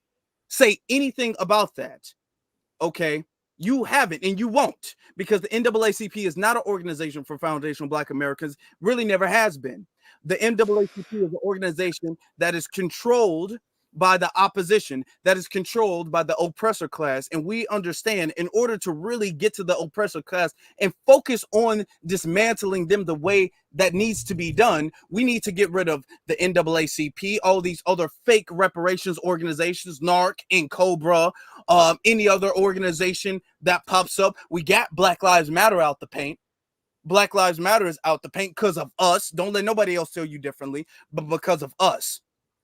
So what we're working on doing is the fact that the NAACP has illegally lied about being a nonprofit organization. They're a tax-exempt organization, which by law means that you cannot go around and lobby, which is what they're doing, for any political party. But for decades, they have been lobbying for the Democratic Party without anybody really looking at that and saying, hey, that's illegal. You're not supposed to be doing that. Me and you, brother, have been the first people to say, you know what? If that's illegal and they're not supposed to be doing that, something needs to be done about that, because they're using their nonprofit to say, well, you know, we're not biased and getting all of this money. They're getting a whole bunch of this money, but they're also acting as lobbyists for the Democratic Party and controlled opposition for the Democratic Party. So we're saying, you know what, in order to get rid of the controlled opposition, instead of, shouting them out or completely discrediting them culturally, which is something we're all doing and have been doing for the at least the course of the last year or so, because it's been about a year. But not only culturally have they been dismantled, we're now taking the next step to dismantling them even legally. So that's the process that we're on now. Now we're getting all of the paperwork and all of our ducks in a row. And now we're saying, you know what? Well, let's go through the legal process, because we have seen the illegal actions. We're looking at the law, and then we're looking at what you're doing, and they're not matching up. So now culturally you've been dismantled, which was the most important thing. Number one, we've done that successfully. Now legally, we're not going to have any problem once we get all our ducks in a row to dismantling them then. And that's going to set the precedent of us dismantling all of these other nonprofit organizations that are working as lobbyists for the Democratic Party, such as these NARCs and Cobras, all these other shill organizations. And then that's going to climb. We're going to build the ladder, and then we're going to get to the top that way. Big facts, family. And I want everybody in the chat to understand, all of us together, all 700 of us, we have the power to do something to the NAACP and all these coon organizations that all of the people in the past let slide. It is on us to end them, and we can do it. We got everything. I wanted to bring our brother on here so we can break it down because I want to keep this on the forefront. I don't want this story to disappear. This story of what happened to us in Columbia, South Carolina, that was a significant moment in Black grassroots history. This is going to be looked at as a situation where everything turned, all right? On top of what we're going to do with the reparations rally and just moving on and continuing to push our message, we letting the world know, particularly these sellout organizations, you will no longer sell us out. You will never sell us out for the Democratic Party, the Republican Party, or whoever you are beholden to. We coming to get you, and we're going to do it legally. We have been putting our minds together. We've been strategizing. We've been working real hard on everything because like our brother said, we want to put all of our, we want to have our ducks in a row. We don't want to just come and do something sloppy.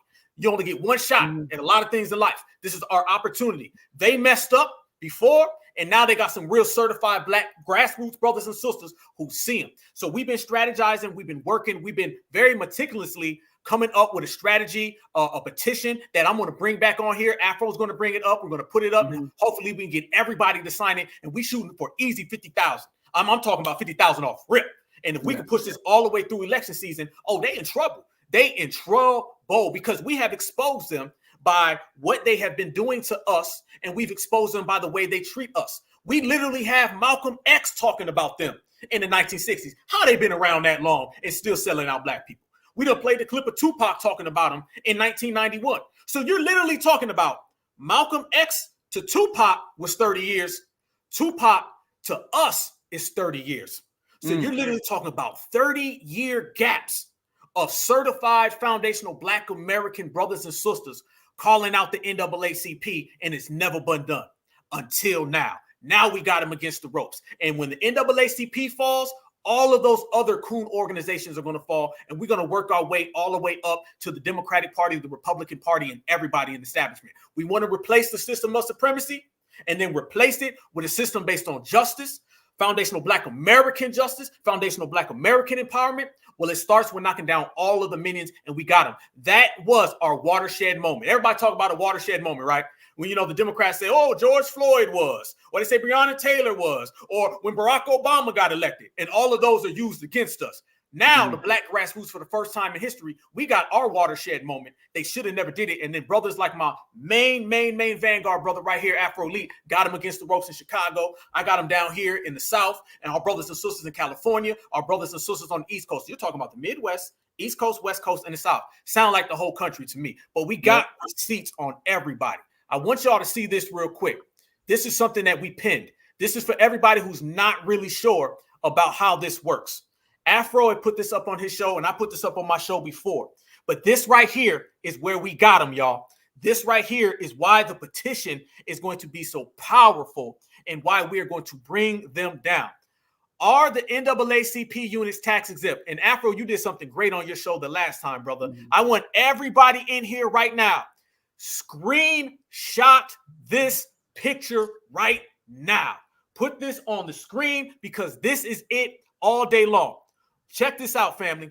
Although the NAACP units are 501c4 tax-exempt organizations, the national NAACP is a 501c3 organization, which is restricted in how it can assist people in registering or getting out to vote. In addition, the NAACP policy specifically prohibits units' engagement in political campaign activity. One more time. In addition, the NAACP policy specifically prohibits units' engagement in political campaign activity. Now, let me ask this to everybody in the chat. Has the NAACP been out here prohibiting themselves from political engagement, or has the NAACP been jumping headfirst into political engagement? We have, and I'm sure everybody has, clear evidence of the NAACP participating in events in which they should not. One being the NAACP actually has a super PAC. They have multiple super PACs. And by their own charter, they're not allowed to have a super PAC because, again, they are prohibited from engaging in political campaign activity. When Kamala Harris came to South Carolina and she gave a speech the same one where they disinvited us, Kamala Harris was on stage telling everybody to go out and vote, and she took shots at Donald Trump, who is her political party's opponent in the election. That, by definition, would classify as engaging in political activity, that amongst millions more, family. So when we say that the NAACP is against the ropes, they've been violating their charter, it's not a matter of brothers and sisters actually allowing them to do it. It's about brothers and sisters stepping up to the plate and G-checking. So yes, NAACP, you've been disinvited and you will be dismantled. Yeah. Go ahead, brother. I want to, first off, thank you for showing the proof of this, because it's not like we're just mad at the NAACP because they're not doing what we want them to do. We are actually showing this is what the law is. This is what they are supposed to be doing. This is by law what they're supposed to be doing. Because if these people were doing what they say they're doing, which is really operating off of the people and not based off of a party or whatever the case is, you would see them not advocating, defending, promoting, or doing any type of lobbying for any type of political party. And we're not just talking about the Democratic Party. We're talking about any party in general. They should not, it's not legal for them to be doing that with any party in general. But the thing is, for too long, they've been able to get away with that, and they've been tax exempt as well. So they've been having their cake and eating it too. They've really been having their cake and eating it too. And for the longest time, the Foundation Black American Community, we've kind of winged off of the NAACP. We're like, yeah, you know, we're just kind of going to leave them to their own devices. That's something that we're starting to see needs to be changed. Instead of leaving operatives to their own devices, now we're seeing that these people actually are a problem and an impediment to Black success and to Black empowerment. So in order for us to succeed the way we plan on doing, these people need to get out of the way. So now we're actually circling back. This is really the age of information, and the age of research, and the age of knowledge. Now we're digging more than we've ever have. Now us Foundation Black Americans, we're researching more than we've ever have, not even just about ourselves, but about the law as well too. So now not only are we winging off of them, because we've been doing that culturally for a while, but now we're looking back at what the law really is, and we're seeing what the law is that, hey, you guys have been doing something that's been illegal for the longest time, and it's gotten so bad to the point that these people, like you were there, brother, these people are kicking the certified Foundation Black Americans out of events. So these people can no longer be ignored. These people can no longer be allowed to just get away with what they've been doing, because these people have stepped it up a notch. These people have stepped up their controlled opposition. These people have stepped it up a notch, where these people are marching certified Foundation Black Americans out of events with guns in hand. All right. It's gotten to the point where these people are damn near acting like the police, but they're tax exempt. That can't be. We cannot allow that. So now we're circling back and we're looking at the law and we're saying, you know what, you and other organizations, maybe a little bit lesser in name, but other organizations have been acting and implementing the same things as well too. So this is why the petition that we're going to be working on is so very crucial. This is why it is. Okay, because when they get their wake-up call, when we have dismantled them, this will set the perfect precedent, the perfect stepping stones for every single last one of these other organizations to go. It's going to be like flies dropping out, birds or whatever, some animal dropping out the skies. The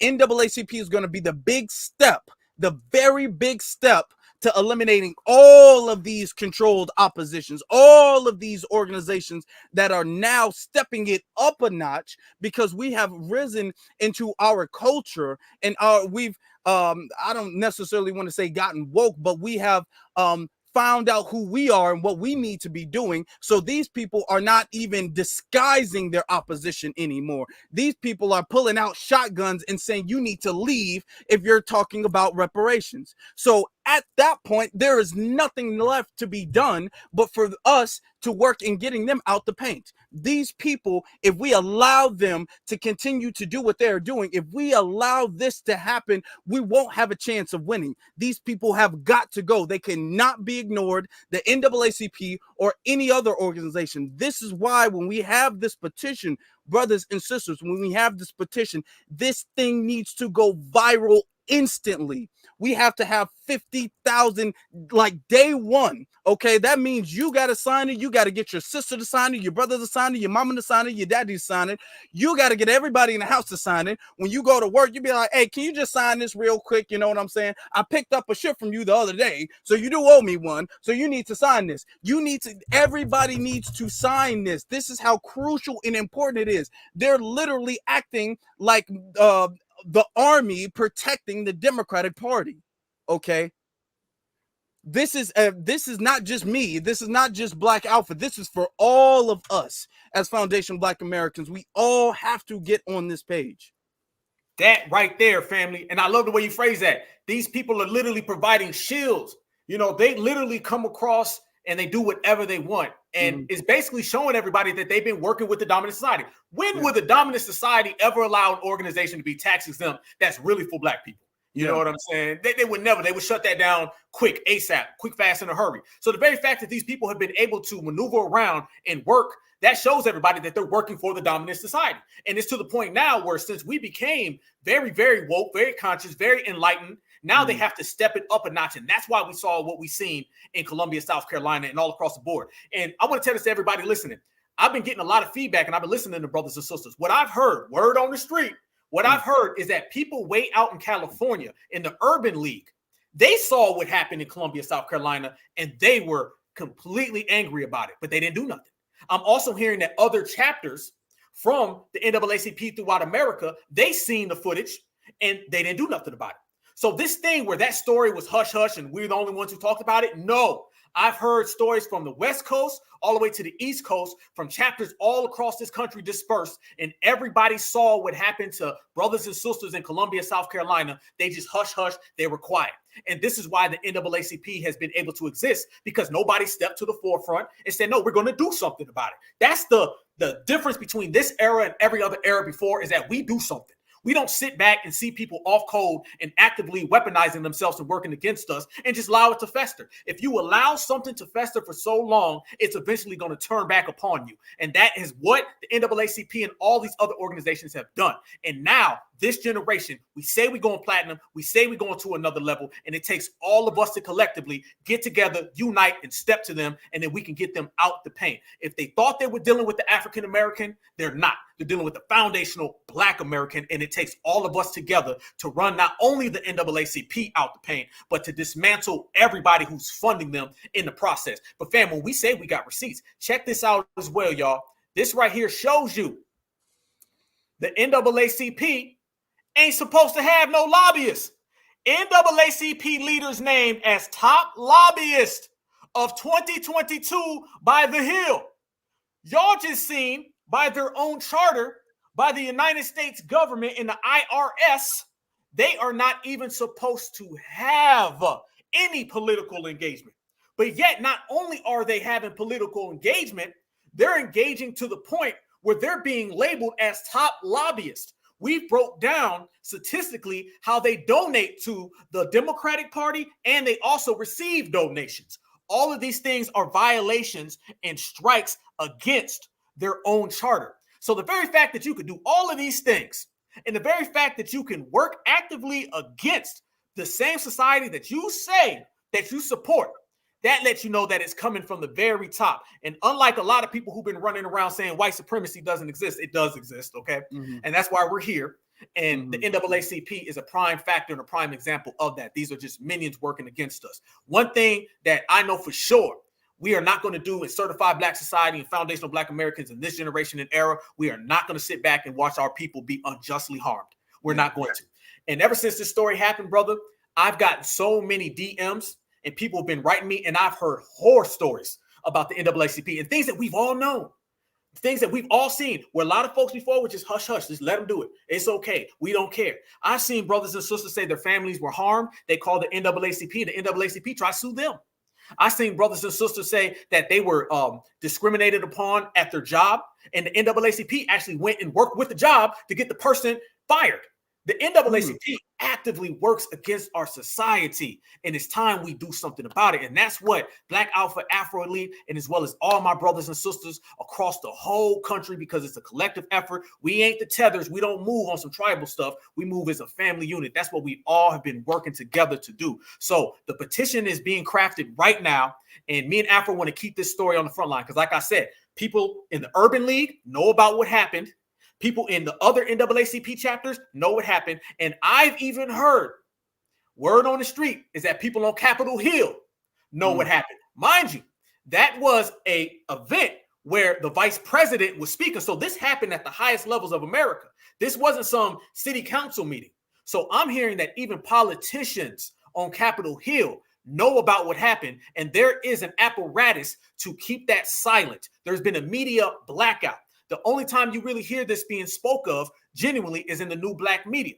And we are the only ones who are keeping this story alive. So if they try to get this story to be hush hush and they try to bury this story, which they want to do, it's going to be the onus on us to push it forward. And we got the perfect thing. You have a lot of events that are happening this year. You got brothers and sisters doing full court presses. You got our brother Afro Elite right here, who's the #1 black activist in Chicago. You got Black Alpha Network. You got Greg Marcel Dixon. You got our good brother Tariq Nasheed. We got everybody, all 700 plus people who are in the chat right now.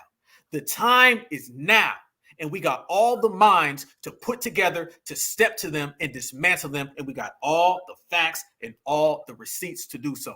I got another question for you, though, brother. And this ties right on into the NAACP and NCOBRA and NARC and all these other organizations.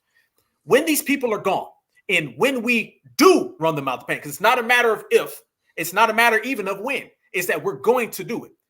After we take them out the paint, tell everybody how beneficial it's going to be when we finally got that blockade, that hurdle, that shield out of the way, and now we can function the way we're supposed to function. Okay. It's going to be very beneficial because there's always, if we look at our history, there's always been people who needed to be the voice of the people. There's always been select few people who've needed to speak the message, not necessarily being the leader. Let's not make that mistake in being confused of that, but they needed to represent the people and speak to the masses of the people and advocate for the people. All right. And the thing is that when you have all of these multiple organizations who have funds of millions of dollars, and they're doing this not for the people they claim they are, but they're not doing it for the people. They're doing it for a political party, which is really the Democratic Party.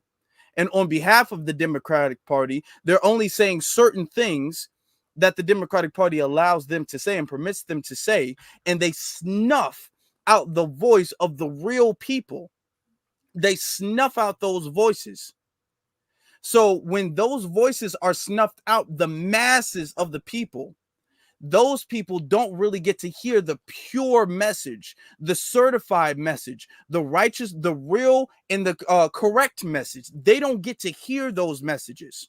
Okay. So the people who do have the righteous energy, the righteous spirit, the fervor to do the right thing, they're being misled and misguided. They are not being mobilized correctly and properly because they're having all of these conflicting messages from bigger organizations that have multiple millions of dollars. Me and this brother over here, we've been doing what we've been doing for years. We don't have millions of dollars. Okay, we've just been making what we have work, and thanks to you all, you guys have allowed us and helped us and assisted us in doing so.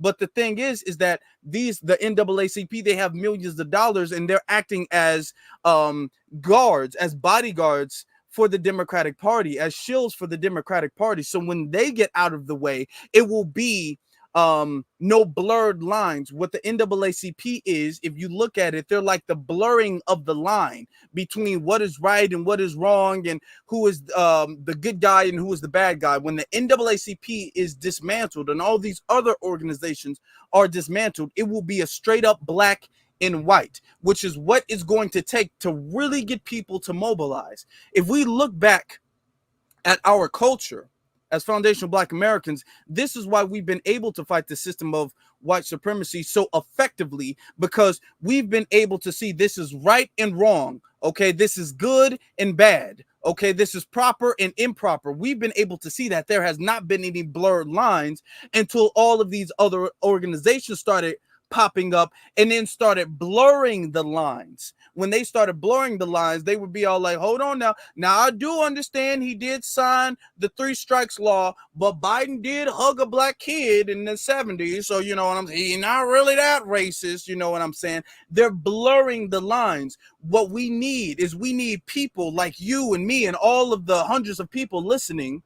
We need people to have our energy, because the line isn't blurred for me. The line isn't blurred for Black Alpha. The line isn't blurred for the hundreds of you all listening right now. But the line is unfortunately blurred for the millions out there. So it's our responsibility to make sure that that line is not blurred. That line is crystal clear. Okay, there is a right and a wrong, and people, most of the people, the righteous people, will choose the right side and will make the right decisions and will be on code, knowing how to be on code, once we get rid of the people who are defending and blurring the lines and sowing seeds of confusion among masses. Man, brother, that takes us all the way back to our lineage, heritage, and culture, and how we've always stepped up to the plate when the time was needed. When things were down and brothers and sisters were enslaved, Nat Turner stepped up. Nat Turner said, no, we're going to make some changes. You can go all the way to the 1960s when police in California were out there brutalizing brothers and sisters. It took 2 guys, Huey and Bobby, and they stepped to the plate. They said, no, we're going to police the police, and we're going to do it in the middle of the lynching era, and we're going to do it, and we're not going to be scared about it. Brother Muhammad Ali, Malcolm X, Dr. Martin Luther King Jr. It always takes our lineage, a few of us, to stand up. That's why we say the certified 100. We don't need a million, okay? We win even with lesser numbers. When you start talking about some of these other communities and some other continents, they have the numbers and lose. We don't have the numbers and we win. So all it takes is the certified 100 brothers and sisters in our lineage to step to the plate. It's always been that way. So when you get all of us on code and the code is undefeated, and you get all of us on the same page and the same line, everybody has to move out of the way. And that's what we love about this era. That's what we love about this generation. It's the Black Alphas, it's the Afro Elites, it's all 700 plus people in here right now. It's our families, it's our friends, it's everybody who is moving and genuinely represents the lineage to the fullest. We're the ones stepping to the plate, and we're doing our generation's work. But the difference about this generation today is that we are taking no shorts, no losses. We stand on the shoulders of the past and all of those great names that we name. But the difference between this era and then before, there won't be an NAACP that goes on for 60 years when it comes to us. Okay. There won't be a NARCA and Cobra that's still out of our pockets and they just do it for the longest. There won't be no vote blue no matter who blindly for 60 years. This is the real-time era, and we want real results. We want real action, because it takes real brothers and sisters to step to the plate and do it. And if you look around right now, real brothers and sisters are stepping to the plate, and we're getting the work done. Brother, you know I salute you, family. You know it, you know it, you know it, fam. I had to bring you on here because you're not talking about the Black Grassroots unless you're talking about our brother Afro Elite. You're not talking about Certified Foundational Black American Society if you're not talking about our brother Afro Elite. And you damn sure ain't talking about New Black Media unless you're talking about our brother Afro Elite. So I'm going to say this, brother, and I'll let everybody know, and I'll have you tell everybody where they can find you. Y'all already know because you got a resume, unlike other people. I'm going to let you know, brother. I want the family to know, man, we're going to bring it back and we're going to continuously keep the story on. Me and Afro Elite, you're going to see me on his platform. You're going to see him on mine. You're going to see us physically out here in the streets because that's what we do, because we real activists and real activists do real things. But I want everybody to know that this story will not go away, and the petition is coming, and we need everybody to sign, and we're just focused on right now getting all of our words correct so they can't try to flip nothing on us. It's just the same as our reparations claim, where they try to poke holes in it. You can't poke holes in it when it's too certified. So we putting that work in together. We put our minds together, and it's going to take all of you guys as well. Any ideas, please hit up our brother. Please hit me up so we can insert your ideas into it, because we want this thing to be flawless. And once we get a flawless petition and we sign it, then we're going to get a victory, a flawless victory. Go ahead, brother. Tell everybody where they can find you at, man. Well, it's pretty simple. It's Afro Elite pretty much everywhere. It's Afro Elite on YouTube. It's Afro Elite on Instagram. It's the Afro Elite on Twitter. Afro Elite everywhere. Even the email is afroelite10@gmail.com. So just Afro Elite and you'll find it. Okay. Just Afro Elite pretty much on all platforms, whether that's TikTok, Instagram, Twitter, YouTube. But YouTube is the absolute main thing. Just Afro Elite on YouTube. I'm the first thing that pops up. And that's my channel. Keep putting in that work, brother. You already know, man. Vanguard, pillars in the community. The new era is rising, brother. But I'm going to tap in with you, fam. Certified salute, brother. Thank you, brother. Thank you for having me. Much love, fam. All right, y'all. That is our good brother Afro Elite. And as I say, Afro Elite is holding down the Midwest. Black Alpha and a couple other brothers and sisters got the South. We got all of our brothers on the West Coast and on the East Coast, but it's all one big certified family. And we working, we building, and we grinding to take this thing to the next level. And we will not stop until we get everything that belongs to us. When you start talking about things that belong to us, though, family, you got to talk about our lineage, heritage, and culture. So when we start talking about sitting on the couch this election, sitting out this election, and just letting everybody know that it's all about us first, not 2, 3, 4, 5, as I'm always saying. It's about foundational Black Americans all the way across the board. This is what we're doing. We're representing that to the fullest, and we're taking no shorts and no losses. So one thing I want everybody to see and everybody to know, that there's a movie coming out right now. There's a movie coming out, family, and it's something that I had the opportunity to work on, and it's talking about how these people come to our country. And a lot of folks who do come to our country, they try to sell us out and they try to steal from us. They come to our country and they don't respect us. This is another reason why we're sitting on the couch, fam. But we're not just sitting on the couch when it comes to the election. We're sitting on the couch also when it comes to dealing with these other groups. Sitting on the couch is really a metaphor for it ain't got nothing to do with us. We're going to take care of ourselves. We're going to delineate. We're going to separate. We're going to regulate. And that's how we get our reparations. Well, with that said, y'all, I want everybody to check this out. Have y'all seen the movie Tethers? If you have seen it in the chat, let me know. It's got our brother Greg Marcel Dixon in it. It's a movie called Tethers, and it came out and it was real good and it was real big. There's a good young foundational Black American director who's coming up right now out of South Carolina, and he's pushing it. And this is what we talk about. Everybody on the same page, everybody working together. It's all of us on one page alone. So if you've seen the movie Tethers, family, then you know that movie was straight fire. You know that movie was very, very good, very impactful. And it highlights something that we've been talking about for a long time, that these people come over here to our community and these people, they undercut us and they disrespect us. That is what it's all about. And we all know this, right? Well, the movie came out and it dropped and it had a whole lot of people shook, But I got a word, family, that there's a special edition that you can find on Amazon. And guess what? Brother Black Alpha Network just happens to be in this movie, y'all. So when I tell you that the original Tethers movie that was fire came out and shook the game, wait until you see the special edition with yours truly.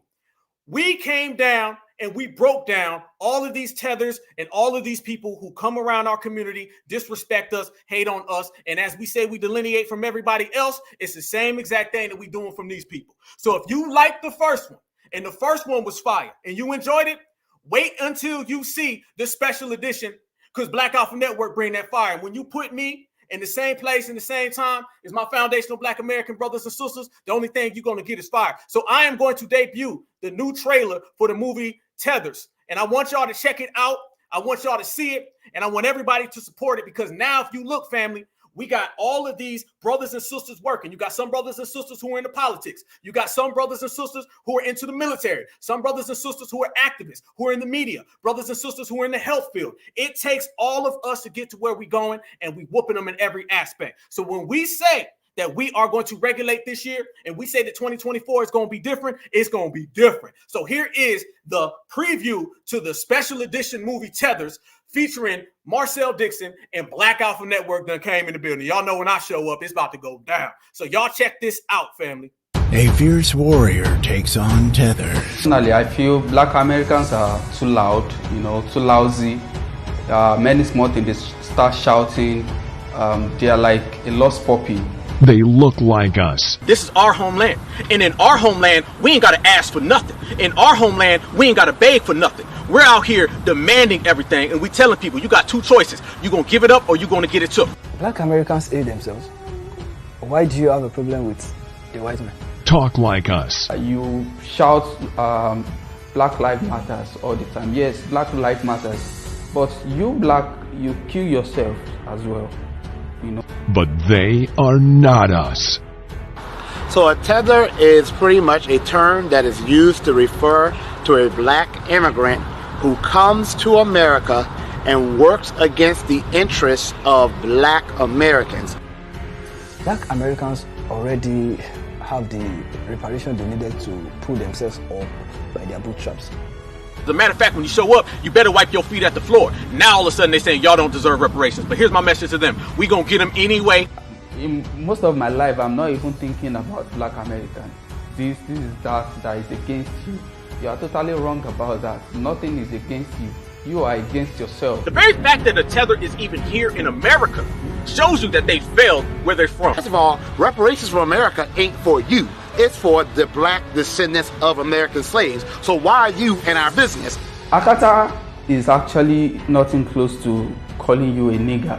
Him saying the N-word sounds almost a little less offensive than a white person saying it. But tether basically is somebody who watches us, they steal from us, and quite frankly, in other terms, a thief. Tethers.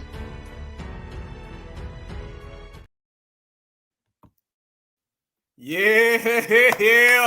Oh yeah. You know, it ain't about slaying them tethers until Black Alpha show up, y'all. Yes, that is going to be on Amazon Prime, family, the special edition. And it is special in all categories. It took the first one, which was magnificent, and added me to it and added a lot more displays. And it's exactly what is needed in this time frame, in this era. So yeah, family, definitely had to go down there. The little tethers right there, oh, they're going to be shook. They're going to be shook. The first one shook the world, okay? And this one going to break it. I'm going to tell you right now. So that right there, family, is one of my, films. I mean, it might be in another one or so, you know what I'm saying? But that's what it's all about, family. So y'all make sure y'all tap in. I am going to put that trailer up tomorrow right here on my channel, and I'm going to have everything in it, Indiegogo, just to support the film. It's a good young brother who's working on it. A lot of good films that the brothers got going, and it's all grassroots, and it's really taking our message and putting it on the forefront so these people can't hide it. You can't have a media blackout when we make our own media. You cannot have a blackout of what's going on when we're the ones pushing it. So I need all 600 people in here to make sure y'all tap into that. I'm going to have everything up tomorrow. It's going to debut tomorrow. And I just want everybody to support the film because the first one was great.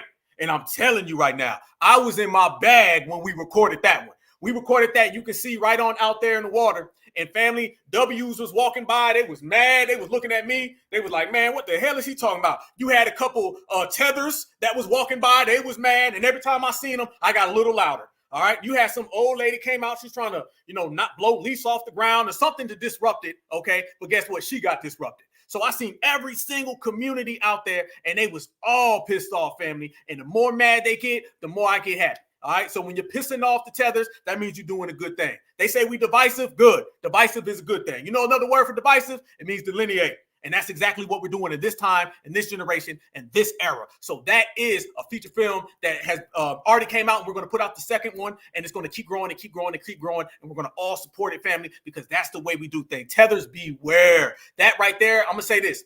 That film is not just about tethers, all right? It's not just about people who try to tether onto us.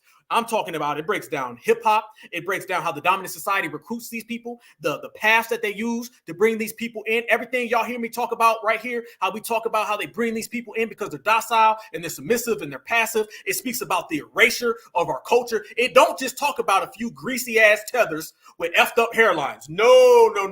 This film goes way deeper than that. Way deeper. Brother Marcel was spitting fire. I came in spitting fire. And y'all know when you put me and that brother in the same place at the same time, you get nothing but that energy. And that's exactly what it is. But it breaks down every single aspect of what we face when we deal with these foreign people. All of the things where these people try to come in and say that they created our music, our culture, our heritage, all the little hater things they say. We talk about how the tethers on the West Coast, the East Coast, how they try to infiltrate the South. Oh, man, it's a great film. And just by the responses that I seen when I was out there talking, it's going to be even better on the special edition, man. So y'all make sure that y'all check that one out. That one is going to be amazing. But it's really, at the end of the day, a foundational Black American prideful movie where it shows you that not only are we the originators, we are here to stay. And when I say we're here to stay, family, I mean here to stay, because we don't run, we don't hide, we stand on 10 and we multiply. That's the motto, family, and that's the way we pushing it. Speaking of being on 10, family, and multiplying,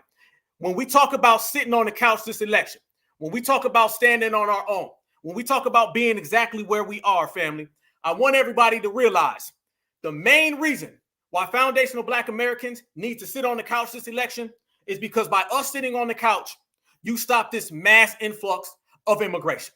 Y'all know we've been breaking down immigration right here on the Black Alpha Network for months. If you haven't seen the episode we did saying, is the immigration crisis planned to harm foundational Black Americans? Oh, watch it. It should have been award-winning, because we broke down how it is an international thing and is literally being done by the highest levels of government. We broke down how Joe Biden actually put a puppet in place at the UN to serve his purposes. He took somebody who was one of his right-hand people, and they had a secret election at the UN migrant services, and he put in one of his people. And then we also talk about how Europe and America were fighting for control on who was going to control the migrant crisis. It goes deeper than just something regular.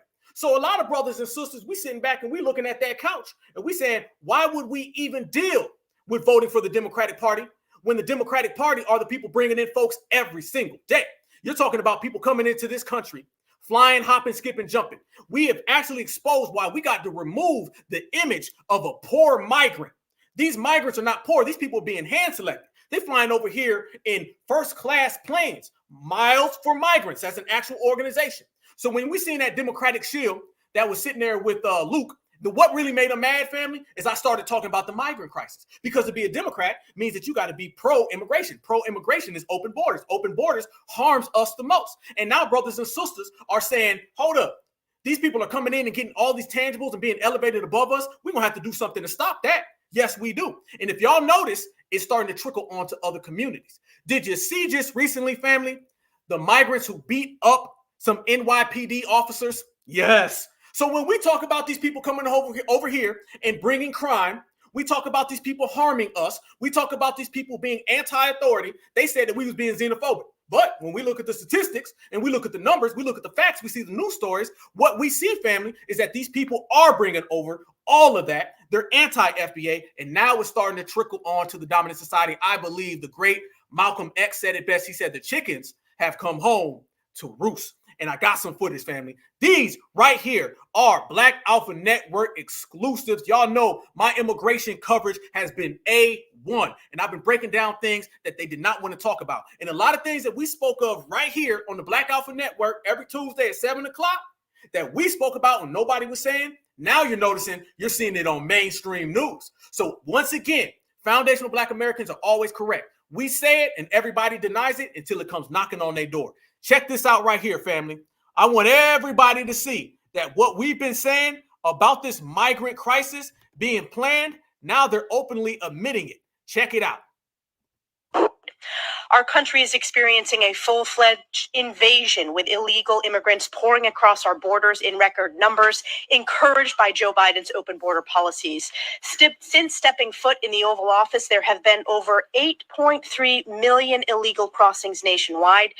Over 360 of those individuals are on the terrorist watch list. And this crisis is not going away. December marked the highest single month of illegal immigrant encounters at our southern border in history. From the northern to the southern border, every single community has been turned into a border community and destroyed countless American families in the process, whether that's through fentanyl poisoning, rising crime, or displacing American students and taxpayers, like a school in New York. The Biden border crisis has created the most pressing humanitarian, national security, and homeland crisis in our nation's history. In the last 3 months, just in the northern border, which I represent in my district, the northern border has seen more illegal crossings than the total of both 2021 and 2022 combined. Yet you have far-left leaders like New York Governor Kathy Hochul trying to force New York taxpayers to shovel out $2.4 billion to subsidize Joe Biden's border crisis. Joe Biden, Mayorkas, and far-left Democrats have failed the American people, making their priorities crystal clear. Illegal immigrants come first, American families come last in Joe Biden's America. That ain't it, family. Now look at this. Look at what the migrants are receiving.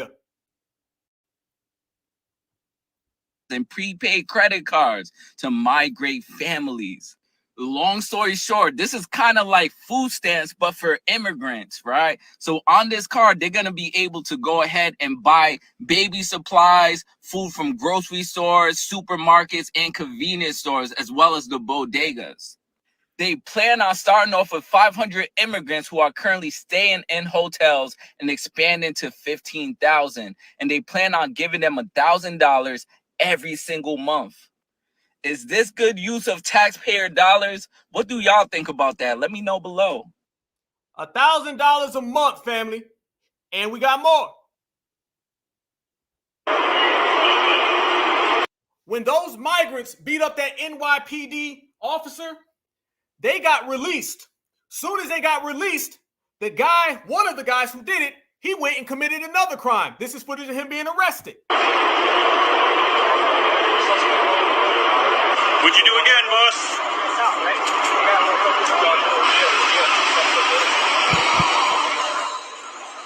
It's all the way over there. What'd you do again? Stop, drop, slow down. Go, Adam.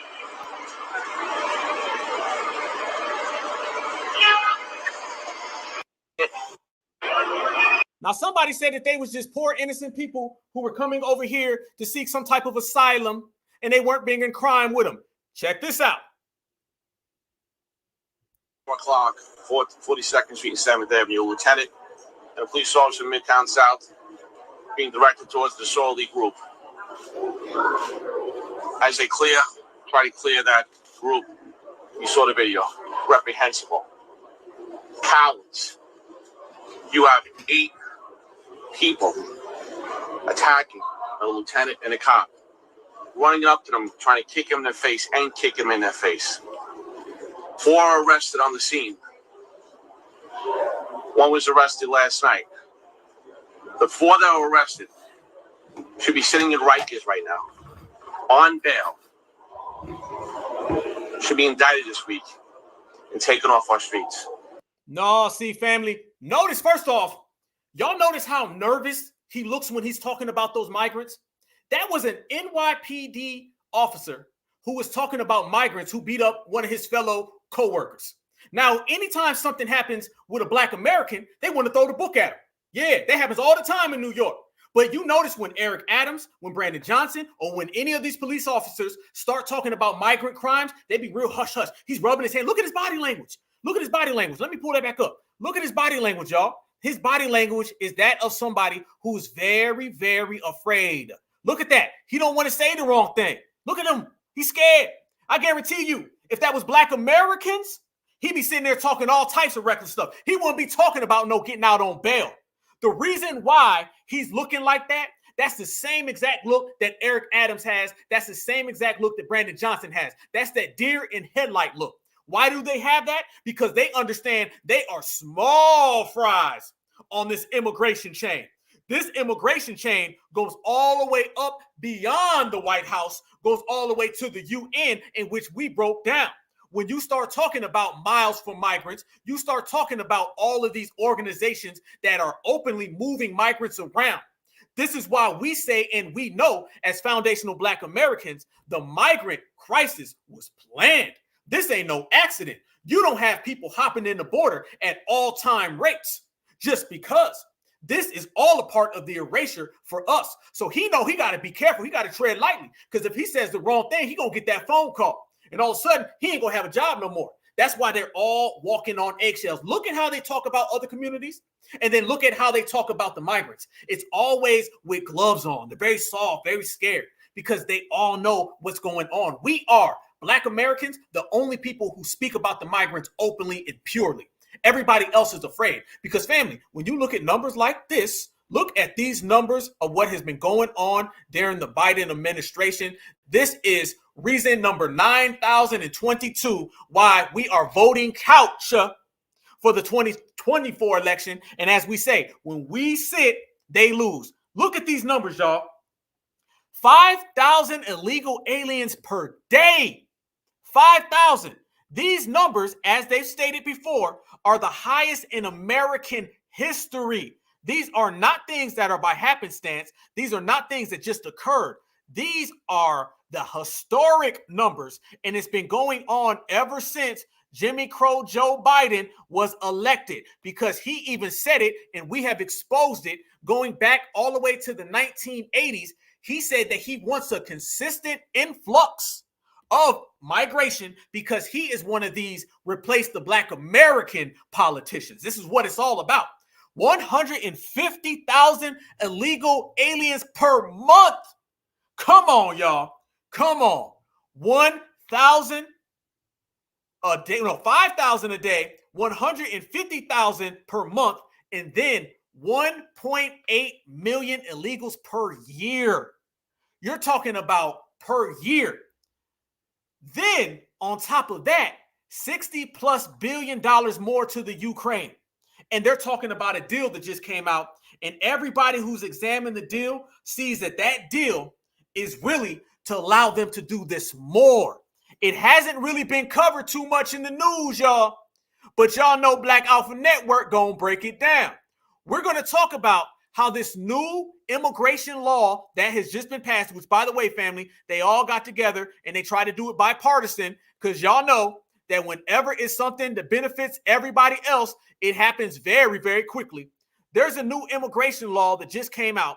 And if you look at that immigration law, family, it is literally designed for them to continue immigration and for the Biden administration to get more powers in immigration. It is not meant to stop it. This is why Donald Trump said that he does not want the law to pass. A lot of people were saying, no, Trump is saying that just because he wants to run against it. No, no, no. He realizes that Joe Biden put that together so Joe Biden can get him some more power. So we're talking about 5,000 illegal aliens per day, 150,000 illegal aliens per month, 1.8 million per year. And there has been 8 million illegal border crosses since Joe Biden has been president, not to mention all of the other people who come here legally, and then all the other people who are in the shadows. And what I've heard from some economists that I spoke to, and I've also heard from some sociologists that I spoke to, is that we're going to look back years from now, probably about 3 years from now, and we're going to find out that all of the numbers that they're feeding to us about illegal immigration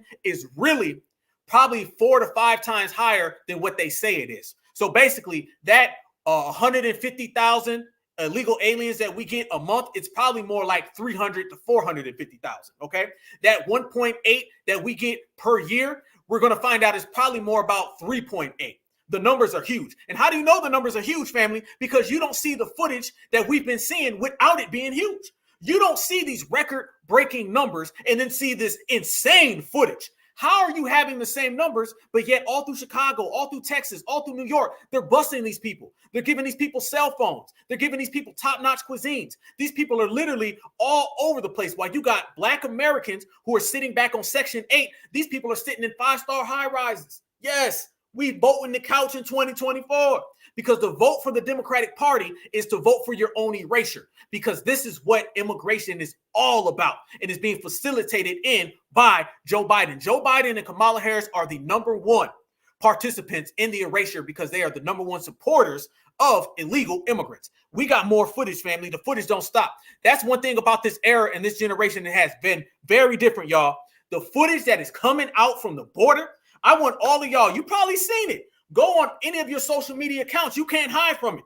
It's coming to you. Once again, they want to hide this footage. They cannot hide this footage. This footage is popping up and coming to us. And if you look at the border and you look what's going on at the border, every single day you're seeing a new video of people crawling over the border. You see people going under the border. You see the border agents opening up the gates and people just walking through. We've shown right here on the Black Alpha Network, they pulled out the actual scissors and were cutting the barbed wire and telling people to come in. I've actually been down to the border, and there's a chance I might go down to the border here soon again and do some more reporting. But I've been to the border, and I've seen people jump in the lake, swim across the lake, get up, brush themselves off, and go to the club and go get them some fajitas in the process. I ain't lying. This is what we've been seeing going on. Do y'all know that in New York City, the migrants family are literally taking the power poles and splitting them up and putting in their own generators? They're actually stealing electricity. This is what you call a planned migrant crisis, and it is brought to you by the Joe Biden and Kamala Harris administration, and that is why Black Americans are voting couch in 2024. We not going for this. Look what the city is turning a blind eye to. So this is a street utility pole, right, for a light, right? The migrants hooked up their own outlet to the street utility pole to charge their e-bikes. Now, say you park next to this situation right here, right? And your car burns down and you got liability insurance. You got to start your whole life over. So don't. That ain't it. We got more. This is what's happening right now with Joe Biden. Everything that we said is coming home. The chickens have come home to roost. Look at how Joe Biden is being greeted. Watch these F Joe Biden chants. Watch these people. Everybody in America is fed up with the immigration crisis. And that's a good thing because we can use that as leverage against the Democratic Party by us not voting. Check it out.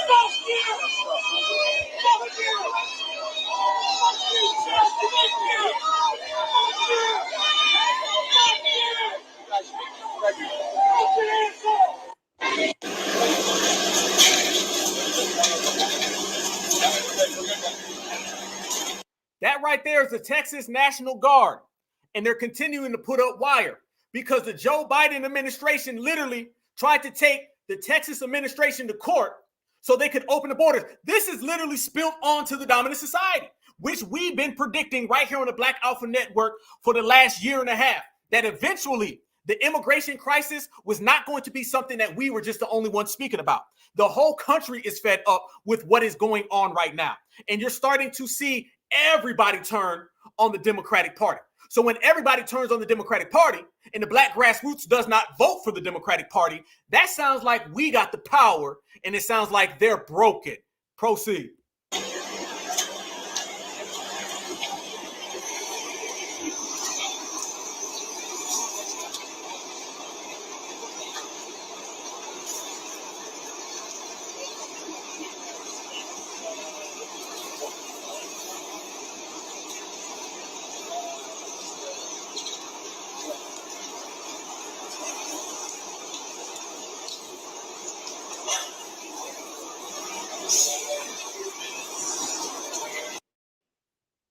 Look at this right here, family. More footage at the border. You mean to tell me that this is just happening by an accident? No, not at all.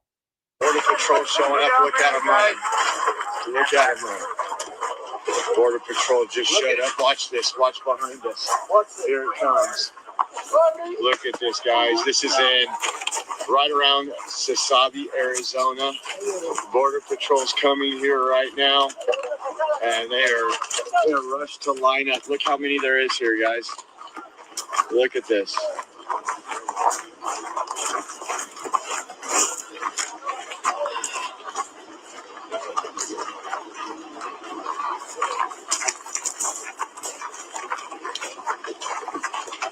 Look at this, guys.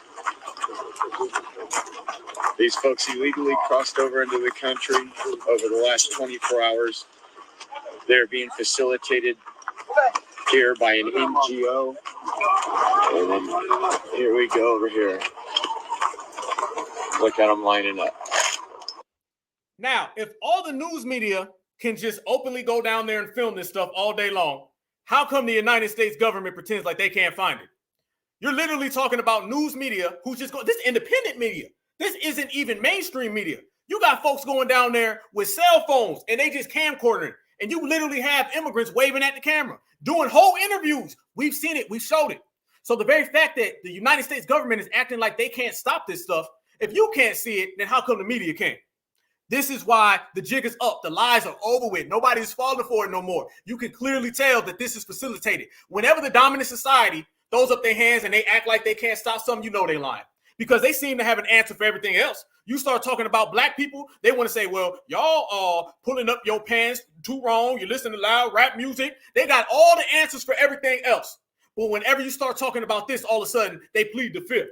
No, they got x-ray vision when they over here being anti-foundational Black American. They'll come up with everything out the book. But whenever it starts talking about these people, then all of a sudden, they don't know, they can't figure it out. You know goddamn well, you just don't want to admit to it, acknowledge it, or accept it because you are a full participant in it. This is what is going on when you deal with the system of supremacy, and that's all at this point what immigration is. It is another extension, a tentacle of the system of supremacy. You cannot separate the two of them. And when we say these things are coming down and the chickens are coming home to roost, y'all, I want you to see this right here, family.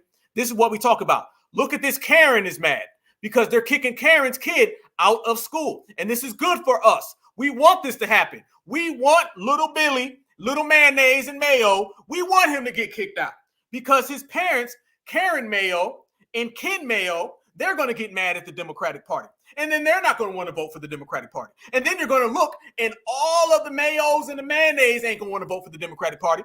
Foundational Black Americans are sitting on that couch.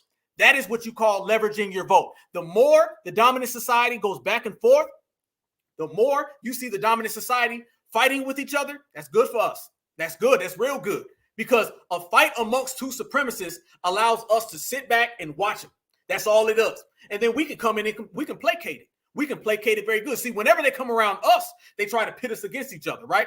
But what we do to them, we see this group and this group going at it, and then we tell them, well, we're going to sit this one out on the couch. And they're going to say, no, black people, come help us. Because the dominant society is always used to trying to use us as reinforcements, okay? That's what they've always done. That's what the Civil War was. In the Civil War, you had two dominant society members, North and South, and they had a conflict, and they say, well, hey, black folks, come over here and reinforce this side. Hey, black folks, come over here and help me over here. That's all politics is in America. You got plantation red, plantation blue. Plantation blue, they have the supremacist outlook of we're going to use black people as reinforcements by fooling them to get them to support our version of supremacy. It's just two different versions of supremacy. One wants to do it with just supremacists. The other wants to utilize us as some type of reinforcement. What happens when we say, no, we ain't going to be a reinforcement? We're going to sit back and watch y'all do it. That's the difference of this generation. We said this generation is different. We've done more in the last 5 years than they've done in the last 50. That's just cold facts. Why is that the case, family? It's the case because we're not making the same mistakes. We're not sitting here and saying, well, you know what? Let me go get on this side and help this supremacist against this supremacist. We're not picking team red. We're not picking team blue. We're not picking team liberal, team conservative, team Democrat, team Republican, team Mayo, team Miracle Whip. Man, we ain't got nothing to do with none of that. That's on them, and they're going to have to deal with it all by they damn self. This is why the game is changing, y'all. Look at Karen, mad as hell, and that's a good thing for us. You can call the kids out of school tomorrow. How does it feel? Do you feel good? I hope you feel good. I hope you all sleep really well tonight. Why are you yelling at them? Because I have a right to. That's why. That's why. Because I'm an agitated mother. That's why. Yeah, look at that. Look at that. Look at that. Taking over my kids' school.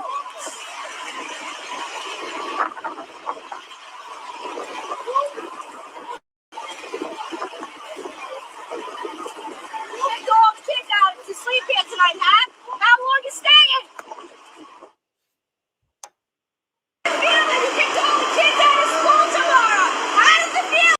Oh, she mad. Oh, she big mad.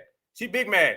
And that's good. That's a good thing. Be mad all you want to. Be mad because guess what? We're not coming to Cape for you. Not at all. Now, check this out, family. This shows you where it's headed because you're starting to see people pop up now and everybody is taking our talking points and everybody sees exactly what's going on. The jig is up. We have exposed the Biden administration to the point where there's nothing they can do or say because we got the evidence. So after 3 whole years of doing absolutely nothing for the very people he thanked for getting him into office, President Biden is going around to rally support, not from immigrants, not from other people of color, not from the people in Ukraine or Israel that he shelled out billions of dollars in aid to using our tax dollars, but he's going around to Black voters in particular to rally support in hopes of winning the presidential election again off of our backs. This man shouldn't even feel comfortable stepping a foot in a Black church after 3 years of playing in our faces. He literally introduced a bill only to study reparations after dishing out billions of dollars in aid, using our tax money to people who aren't even American citizens.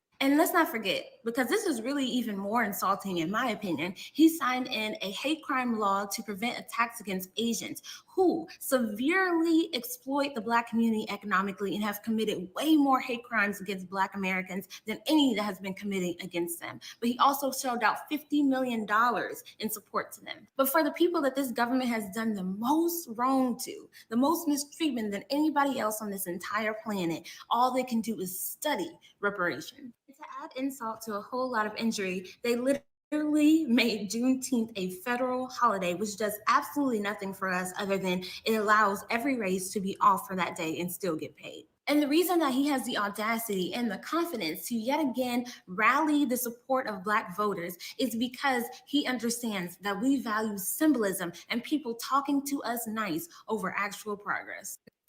That's what it used to be. Not anymore. I feel what she's saying. All right, that's true. But it's to the time now when we're going to have to start updating the game. This we loves to vote for the Democrat. No, we don't. They do. And they are becoming less and less and less the more we get on code. We're literally watching a remodeling, a reshape, a remolding of Black society. Black society is changing now. Gone are all the coons, in are all the certifieds. All of the people who are artificial have been pushed out the door. The authentic is in the place. You see it. There would never be a time in history where they had to answer the reparations question. It wouldn't even be asked. So the very fact that they have to answer all of our questions is because of us. Family, think about every single thing that we've done in this generation that you've never seen done before. If you want to see the facts, all you got to do is look. Has a president ever spoke about reparations until our generation came through? Nope. Have you ever seen anybody talking about an anti-foundational Black American hate crime law until we came? No. What about the word tether? Was there anybody that came up with a term that identifies people who steal from us? No. What about fleer? No. What about fleedmen? No. Have any of these terms existed until we stepped in the building? No. So if you want to see the evidence that things are changing, there's a refocus and a remodeling of the whole system. Look at the words. Look at the questions being asked. Look at the movements. Have you seen any brothers and sisters go down to a King Day event and have reparation signs where they had to literally pull out a fire truck to get them out to play? They've been having the King Day for years.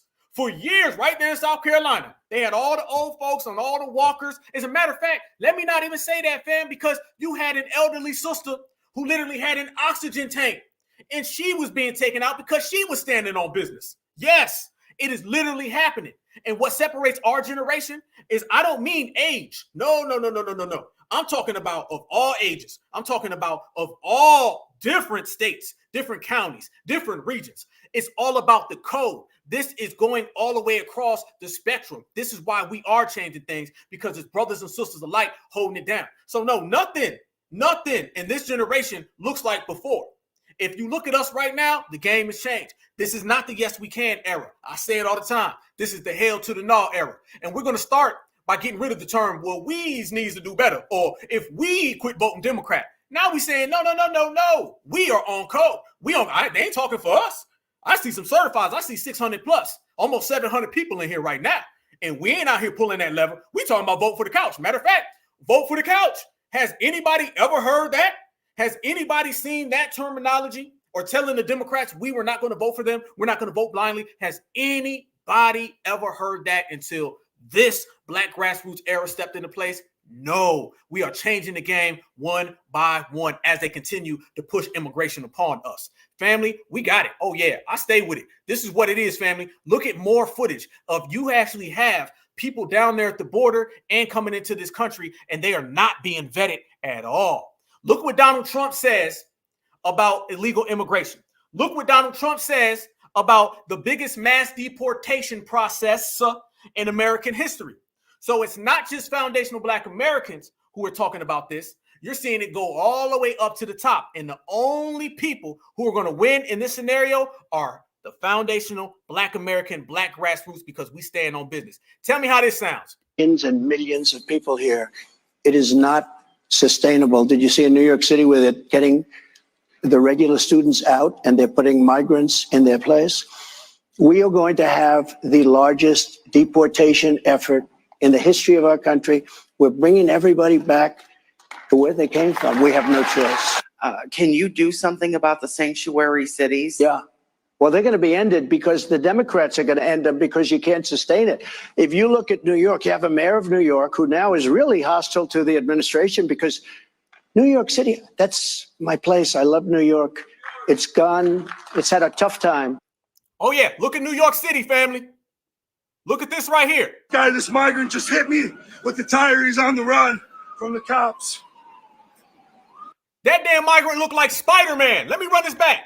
A Venezuelan migrant escapes the NYPD after he attacked a journalist. This is what we say when we say they're bringing this to all the cities in America. And remember, family, the majority of cities that illegal immigrants come to are cities that contain 70 to 80% of the Black American population. That is by design. Look at Spider-Man right here. Look at Venezuela man. Look at him. He literally just attacked a journalist and he's on the run. Look. All right, this migrant just hit me with the tire. He's on the run from the cops. He's on the run. He just assaulted me. I took the tire from him. And then they had like 7 guys. NYPD's chasing him. All right, we're here at the Row Hotel. One guy pulled a chain on me. These guys are cowards. These guys are a bunch of cowards.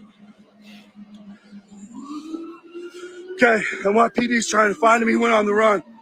We're at the Row Hotel, and the migrants just pulled a chain on me, and another one hit me with the tire. So, damn, don't look like everything's too kosher over there in Mayo land.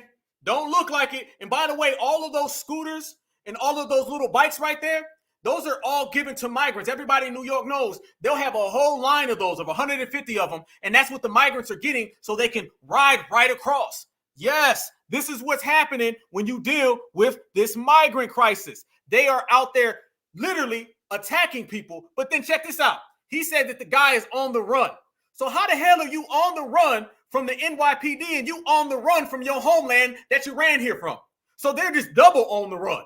This is who they're bringing to America, and they're placing them in our communities, family. Nah, the couch is looking real good this time of year. Check this out right here, family. This is them cutting the wires and opening the borders. 36, El Paso, Texas, just crossed illegally, and there goes the gate opening up. That is Border Patrol right there. And they are going to be let into the country, processed, and released to a city near you. That is literally, once again, when we say the footage exists, when we say that all of our timelines are flooded with this, you see it right then and there. That is a Border Patrol agent opening the border to America. Right there, literally, family, this is someone opening the doors to the United States and allowing illegal migrants to walk through. This is what you're seeing. And by the way, family, you got Black Americans who are down there working with the National Guard, and they don't have the best stories of what they have to deal with. I literally have seen a brother who is with the National Guard, and he is a Black American, and he's telling everybody that he's got to walk the border all day long with no help. Nobody's there. And if something were to pop off, he'd be outnumbered. Because mind you, these people are coming from cartels and all types of gangs. They literally have opened the jails. We played right here on the Black Alpha Network. We played footage where you had 30 migrants and they all had ankle monitors. Every last one of them did. So you see that they're not only bringing these people into our country, opening the doors, rolling out the red carpet, they're also putting Black American soldiers who are working the border in harm's way. I got the footage. Check this out right here, my family. This right here is a brother working the border, and watch what he has to say about a country that doesn't even fight for him, but is trying to replace him.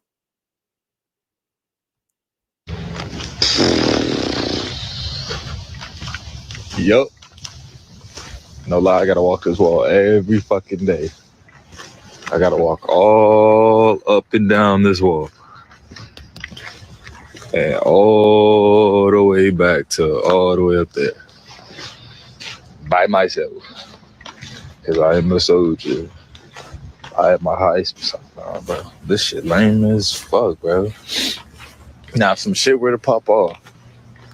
And I'm by myself. I ain't got no radio to call nobody. I ain't got no backup. All I got, this my only backup. That's the only backup I got. So, yeah. We love fighting for a country that fights for us, right? Wrong. Exactly what we're talking about. That shows you, family, they don't care. And y'all know they've been doing this thing, and I got to address this, family. I definitely have to. We got to address this right here on the Black Alpha Network. Let me go ahead and pull this up, fam, because a lot of people were hitting me up, and they were asking me to talk about a situation that occurred. And y'all seen this story, and I'm going to pull up this story real quick. I'm going to get it further into it once I pull it up so everybody can see it, because there's something that went on, family, that the dominant society was really trying to push on us. And I want to ask you guys, how do you feel about this story? Because I'm pretty sure you guys feel the same exact way that I feel about this situation. And nobody's really wanting to talk about it, but I don't trust these supremacists as far as I can throw them. Now, let me ask y'all a question. You seen that brother right there working the border, and that brother was out there saying he's by himself or whatever. Y'all seen the 3 Black Americans who were harmed over there in Jordan that were in the United States military? Y'all saw that? Okay. There's some real fishy stuff about that situation that I got a side eye, okay? Because we all know that when you start talking about the dominant society, the lengths that they will go to either drum up support or to turn people against foundational Black Americans is endless. It never stops. They've done this before. Didn't I just talk about how they view us no more as mere reinforcements to push their version of supremacy? Did y'all see that story? Let me know if y'all seen that story in the chat. Please let me know if you've seen it. Because I seen that story, and I'm pretty much like y'all. A lot of stuff didn't add up, if you ask me. A lot of things didn't add up about that story. Now, I was in Carolina handling that situation, so I didn't really get an opportunity. I was going back and forth commuting to Carolina, so I didn't get a chance to sit down and chop it up with the family. But like I say, it feels so good to be back where I belong. And I belong right here talking to you guys all the time. It's my favorite thing because I love y'all with a passion. So when I sit down and I talk to y'all, and we sit here and we speak as a family, we're going to say some things that don't nobody want to talk about. And we're going to put some receipts on the table that everybody else is hush-hush about. One thing about the Black Alpha Network, Certified Black Society, and the whole foundational Black American, Black Grassroots, all 700 of us, is that we speak the truth, no matter who wants to hear it. Now, when you look at that situation, it seemed as if, very coincidentally, you mean to tell me 3 Black Americans were all harmed at the same time, all at the same place, in an army where we represent, what, 2% of the population? Maybe 2? What's the percentage of Black Americans in the United States Army? And then if you talk about it, which branch of the military are you talking about? Because that story kind of caught me by surprise. I had a whole lot of reservations about that. Yes, very suspect, right? That was a very suspect situation. And I feel that they were using that situation to drum up support for us over there. Because look, that situation turned into, look what happened to these Black Americans. And then it turned somehow into how we need to make a ceasefire for what's going on in the Middle East. Family, ain't that the same exact thing that happened when we went to MLK Day, January 15th in Columbia, South Carolina, and stood on business? Didn't we say we had a little melee with a whole bunch of the Palestinians, and they were using our day and our event and our ancestors to push a ceasefire? Yes, they were. What about 3 days prior to that, when Joe Biden was at that church, you know, the church where foundational Black Americans were harmed in an anti-Black American hate crime, which we still haven't got a law to help us. And then Palestinians and some liberals jumped up and they started talking about what? A ceasefire in the Middle East. So you got King Day and you have that church, and both of them were hijacked by a ceasefire event. And if you guys remember, on my last episode, I broke down how I spotted some of those people who were in that church. They were also there at the King Day event, and they were talking about a ceasefire. So we seen the same perpetrators there. And I also showed everybody, and I put up a flyer because y'all know we got receipts right here on the Black Alpha Network. I showed that the Palestinians were literally following everywhere where Black Americans were going, and they were pushing their agenda. So when you look at this situation right here, and 3 Black Americans get harmed, and the next thing you know, it turns into some ceasefire, but they ain't even talking about the Black Americans no more. That's out the paint. When's the last time y'all heard it? That stuff happened, what, a week and a half ago, maybe 2 weeks ago? It happened about 2 weeks ago. It lasted about 2 days in the news, and now they're talking about a ceasefire. Joe Biden and everybody else is talking about it. Matter of fact, we got the footage. Let's put this on the table, y'all. Let's put this on the table. Let's show what nobody wants to talk about. We're going to show right here some news footage. And this news footage, family, literally illustrates every single thing that we are talking about in terms of how the situation is very, very suspect. And it looks as if it's being used not to only push the ceasefire, but also to drum up voting support. Because mind you, y'all, looking at the way we showed out in Carolina and looking at how low those poll numbers were, which we illustrated in the beginning of this broadcast, the dominant society and the Democrats need to drum up support from Black Americans. They can't get it by coming to us, so they manufacture events. Before I go there, family, fair use, fair use, fair use. Watch this video, and I want y'all to tell me, does this look skeptical to you? Because it's a dangerous moment in the Middle East as President Biden weighs a response to the deaths of those 3 U.S. service members at a U.S. outpost in Jordan. Now, they were killed in a drone strike. It's blamed on a militia linked to Iran. This morning, we're learning new details about those 3 Americans whose home base was in Georgia. Ed O'Keefe is following all of this at the White House. Ed, I keep thinking about those families who are in deep, deep pain this morning. Good morning to you. Yeah, good morning. As we await a decision from the president, we know he's balancing several different factors. One of them, the concern about giving prominence to these militias that have been targeting U.S. military forces since the Israel-Hamas war began in October. But the other factor to consider, how any kind of military response would play here at home.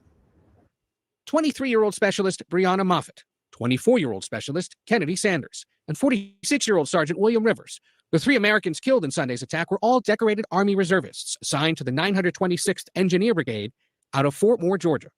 A U.S. official says the one-way drone used in the attack was Iranian-made, the same kind Iran has provided to Russia to aid in its invasion of Ukraine and to the militias it supports. Iran continues to arm and equip these groups to launch these attacks. Pentagon officials tell CBS News the explosive drone came in low and slow several minutes after a U.S. drone was... Stop right there, family. Freeze. Look at that right there. You mean to tell me that a Iranian-made drone didn't just fly over and assault the Americans? It landed and tricked them? Wait, whoa. You mean to tell me that it just flew in and it tricked everybody and they thought it was the American drone, but really it was just the Iranian drone? So you mean to tell me somebody's going to pull up in your driveway and you're going to think it's your wife, but in reality it's an Iranian, but you thought it was your wife, okay? Or somebody's going to knock on your door and you think it's your brother, but in reality, it's your enemy. You just thought it was your brother because, they look so much alike. So this drone, from what they tell us, flew in and landed, and it tricked everybody because, mind you, it's all guided. They said we had our own drone out flying. Our drone was flying, and our drone was supposed to land. In this small little window where our drone is supposed to land, they turned off the radio. They say they turned off the radio so they didn't interfere with our drone. Now, I don't know why you would turn off air-to-sky controls. I don't know why, okay? All my people and brothers and sisters with a military background, y'all tell me how that works, okay? I know some people personally that's in the Air Force right now, and that's skeptical. Nonetheless, so what they're telling us is this, family. Let's get this story straight. I'm going to illustrate this very clear so there's no confusion. They tell us that our drone was flying, and in that small little window where our drone was landing, they turned off the radio so they didn't interfere. And then while our area is down, the Iranian one flew in and then harmed our brothers and sisters. Let's continue that part. This is exactly what they illustrate. Watch what they say, family.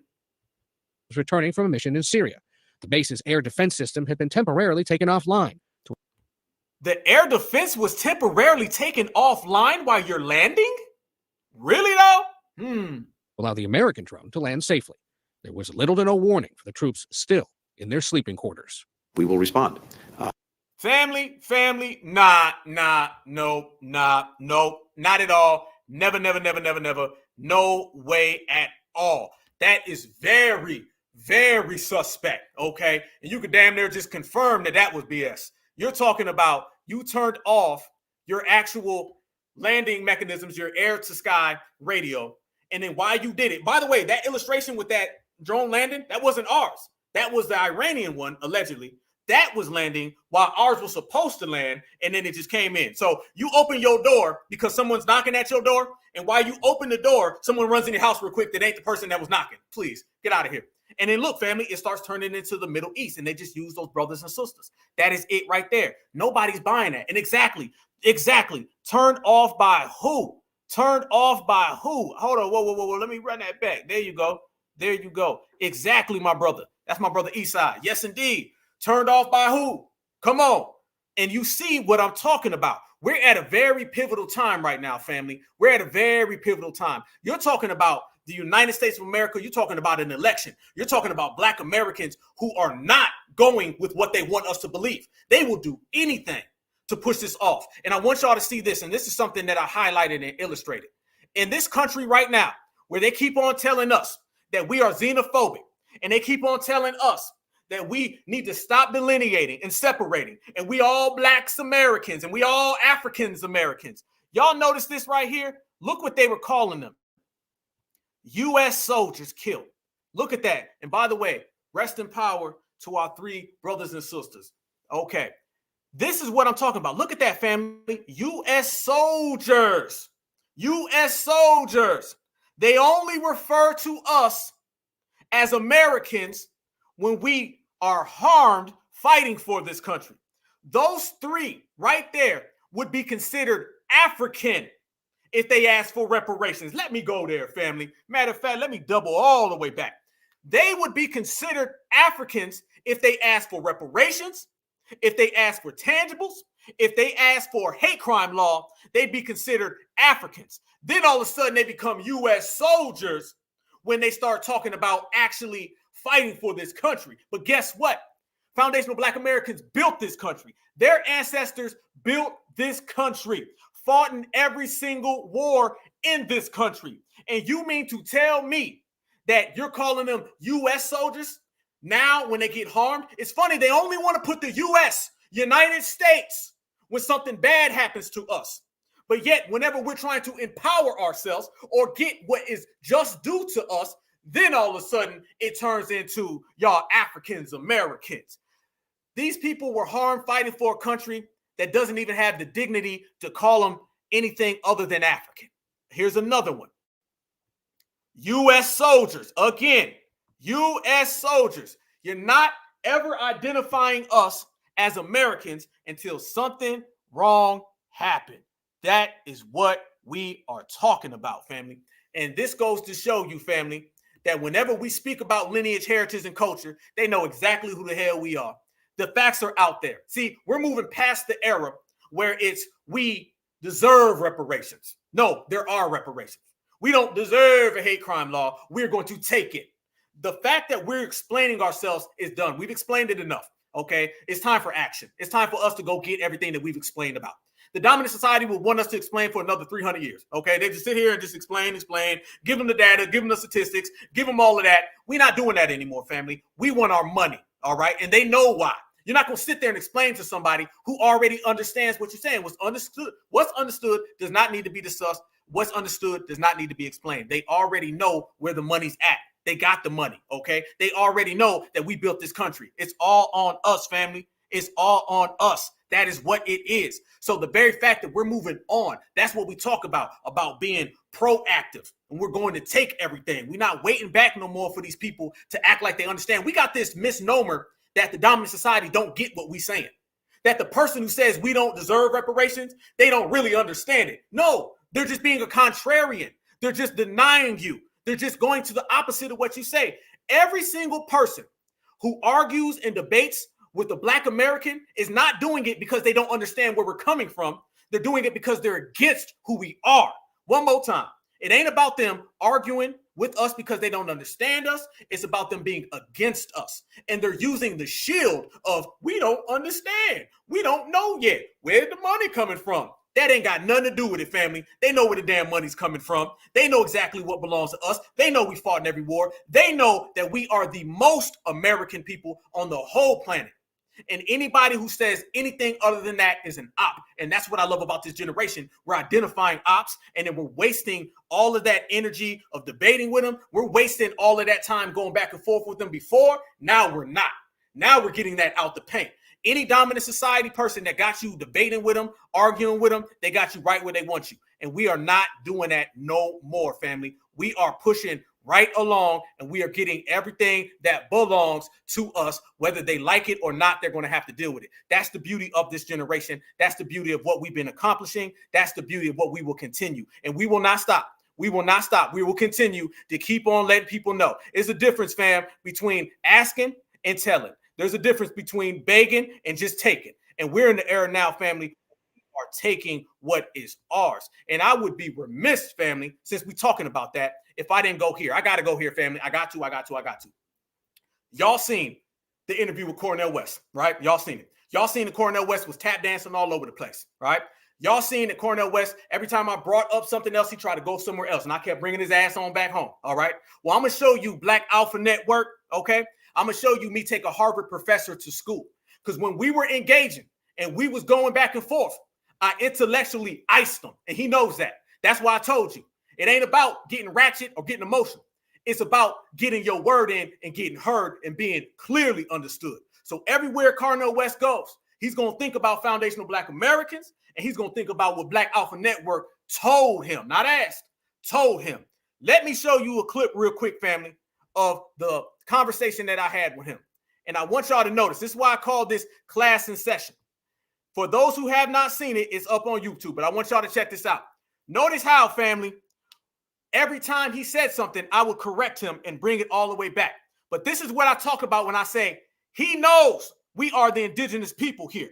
He knows that we built this country. But he used to be able to go around and act like he did not know who we were. After talking to me and it being on display, and there's 14,000 people who've seen it, now you can't act no more, okay? Now if you come out here and you start acting like you don't know what a foundational Black American is, people going to pull out and say, no, Black Alpha told you. If you come around here and you start acting like you don't know what reparations is, people going to say, no, Black Alpha told you. We got it on footage. Cameras was rolling. That's why I came with that certified energy. And every time you do, family, things get done. Watch this part right here, fam. I want the family to notice how I brought it in. We didn't come voluntarily, and that we're the foundation of the country. You are absolutely right in terms of the economic foundation, in terms of the cultural foundation and so forth. But what we didn't provide was the land, and the land was stolen because of indigenous peoples. No. I was not going to sit back and let it go. Listen, I can ask you about reparations. You can tap dance. Okay. I can ask you about policies. You can jump around. What you were not going to do was try to tell me that my lineage is not native to this country and try to tell me about Pocahontas. All right. Or Geronimo or the Red Native. No. Watch the class in session. Watch me go full teacher. Being pushed out. That was genocidal. See, here's one of the things. A lot of us who are foundational Black Americans are indigenous people. So that's true too. Look how he automatically, look, family, look how he automatically stood up. He jumped up in the seat. Now that's true too. That's true too. And what I say, family, it ain't true too. I said that's the main point. That's why I put it on there right now. Look at that freeze frame. Look who's family. If I asked you right now, looking at that freeze frame, who is the student and who is the teacher? Just by looking at the image, they say that a picture's worth 1,000 words. They say a picture's worth 1,000 words. Well, if a picture is worth 1,000 words, look at that picture right there. Who's doing the teaching and who is doing the listening? Foundational Black Americans in the building, family. That is a Harvard professor that uses a billion big words. But guess what? So can I. I can get down with the best of them, because when I speak on the lineage and I got the soul of my brothers and sisters and I represent the family, I don't give a damn who you are. We're going to bring that A-game prime time to the building. And watch the way I intellectually taught him and iced him. And he can never again have that conversation. He may have had this conversation with other people and they say, yeah, you're right now. Pocahontas do deserve it. Black Alpha Network ain't say that. I said, we are the originators. And he said, that's a good point now. Why should I jump out of the seat? And I said, no, that's the main point. Here's one of the things. A lot of us who are foundational Black Americans are indigenous people. So that's true too.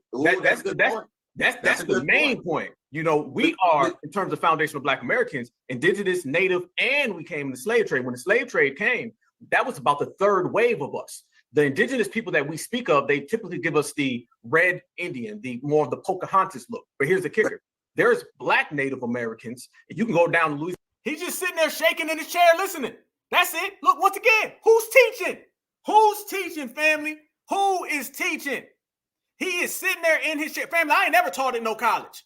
I ain't taught at no college, family. Nope. But I know one thing. I know my lineage. And when it comes to the lineage, family, y'all got to see my face when I say this. This can't be, no. When it comes to our lineage, our heritage, and our culture, we're all the teachers.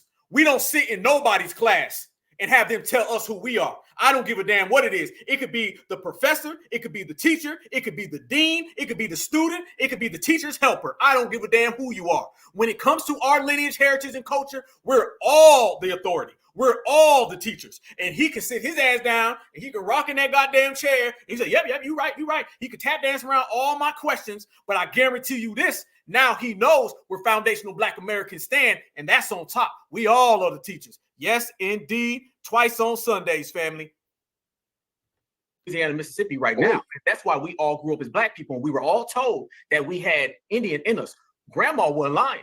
Great-grandpa weren't lying. They ended up really getting our sole political identity. In terms of them, they've also had reparations, multiple ones, pre-college, school, tuition, reservations. I've been on reservations. They've been served based on their native indigenous status. We've been ignored and denied based on our original indigenous status. So this is why we take the term foundational. I see. Native, the indigenous, the slave trade, all across the board. Our blood on this soil is pure as day. And this is why we are saying foundational Black American, because we're letting everybody know there's 3, 4, 5 waves of us. But we are here today and we coming to get the check. Dr. Martin Luther King said it best. They always tell us about when Dr. Martin Luther King said he had a dream.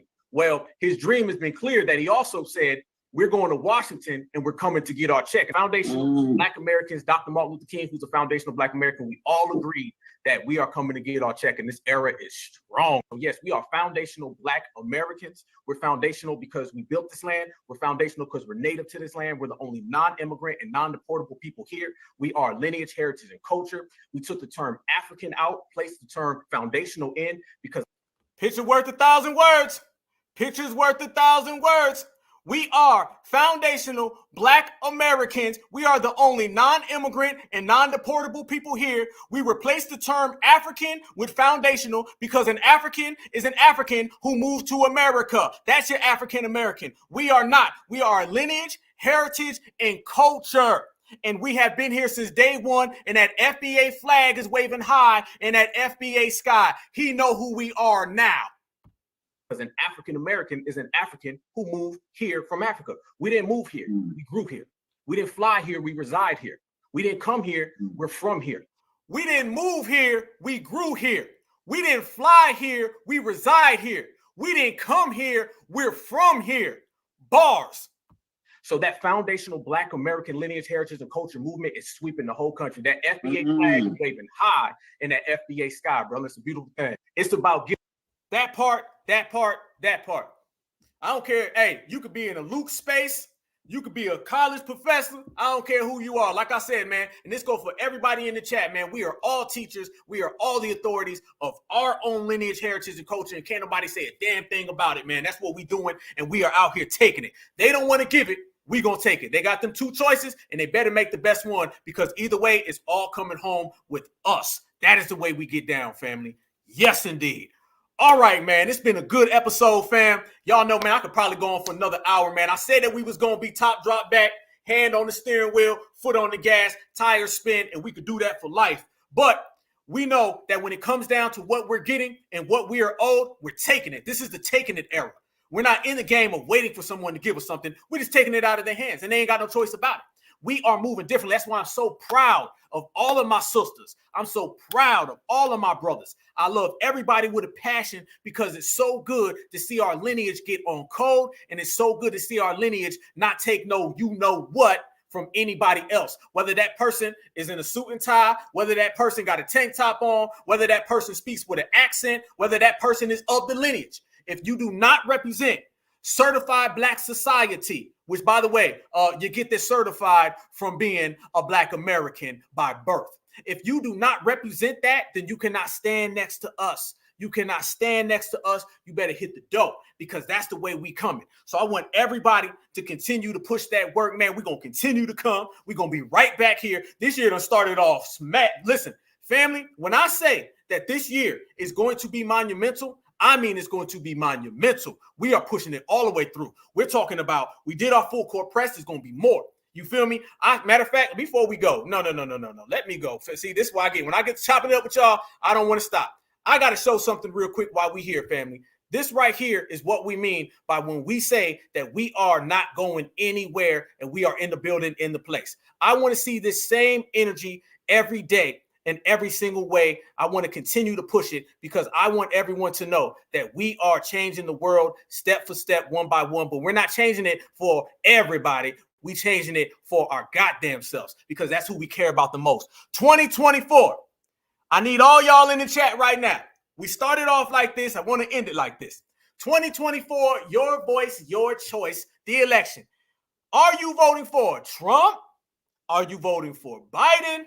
Or are you voting for the couch? And remember, when we sit, they lose. So I want to know right now, before I get up out of here, everybody in the chat, let me know who you are voting for when it comes to the 2024 election. Is it going to be these two old anti-Black stiffs? Or is it going to be that couch right there? Because that couch is looking damn good. Let me see what you're hitting for. Yes, indeed. Oh, I see y'all coming with it. Okay, couch, cut the check. My couch, my sofa. It's clear.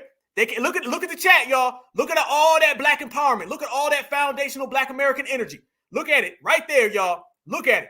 That's what we're doing. I hope everybody who's watching, because I know they're watching, I hope everybody sees that right there. This is where it is. This is where we're at with it.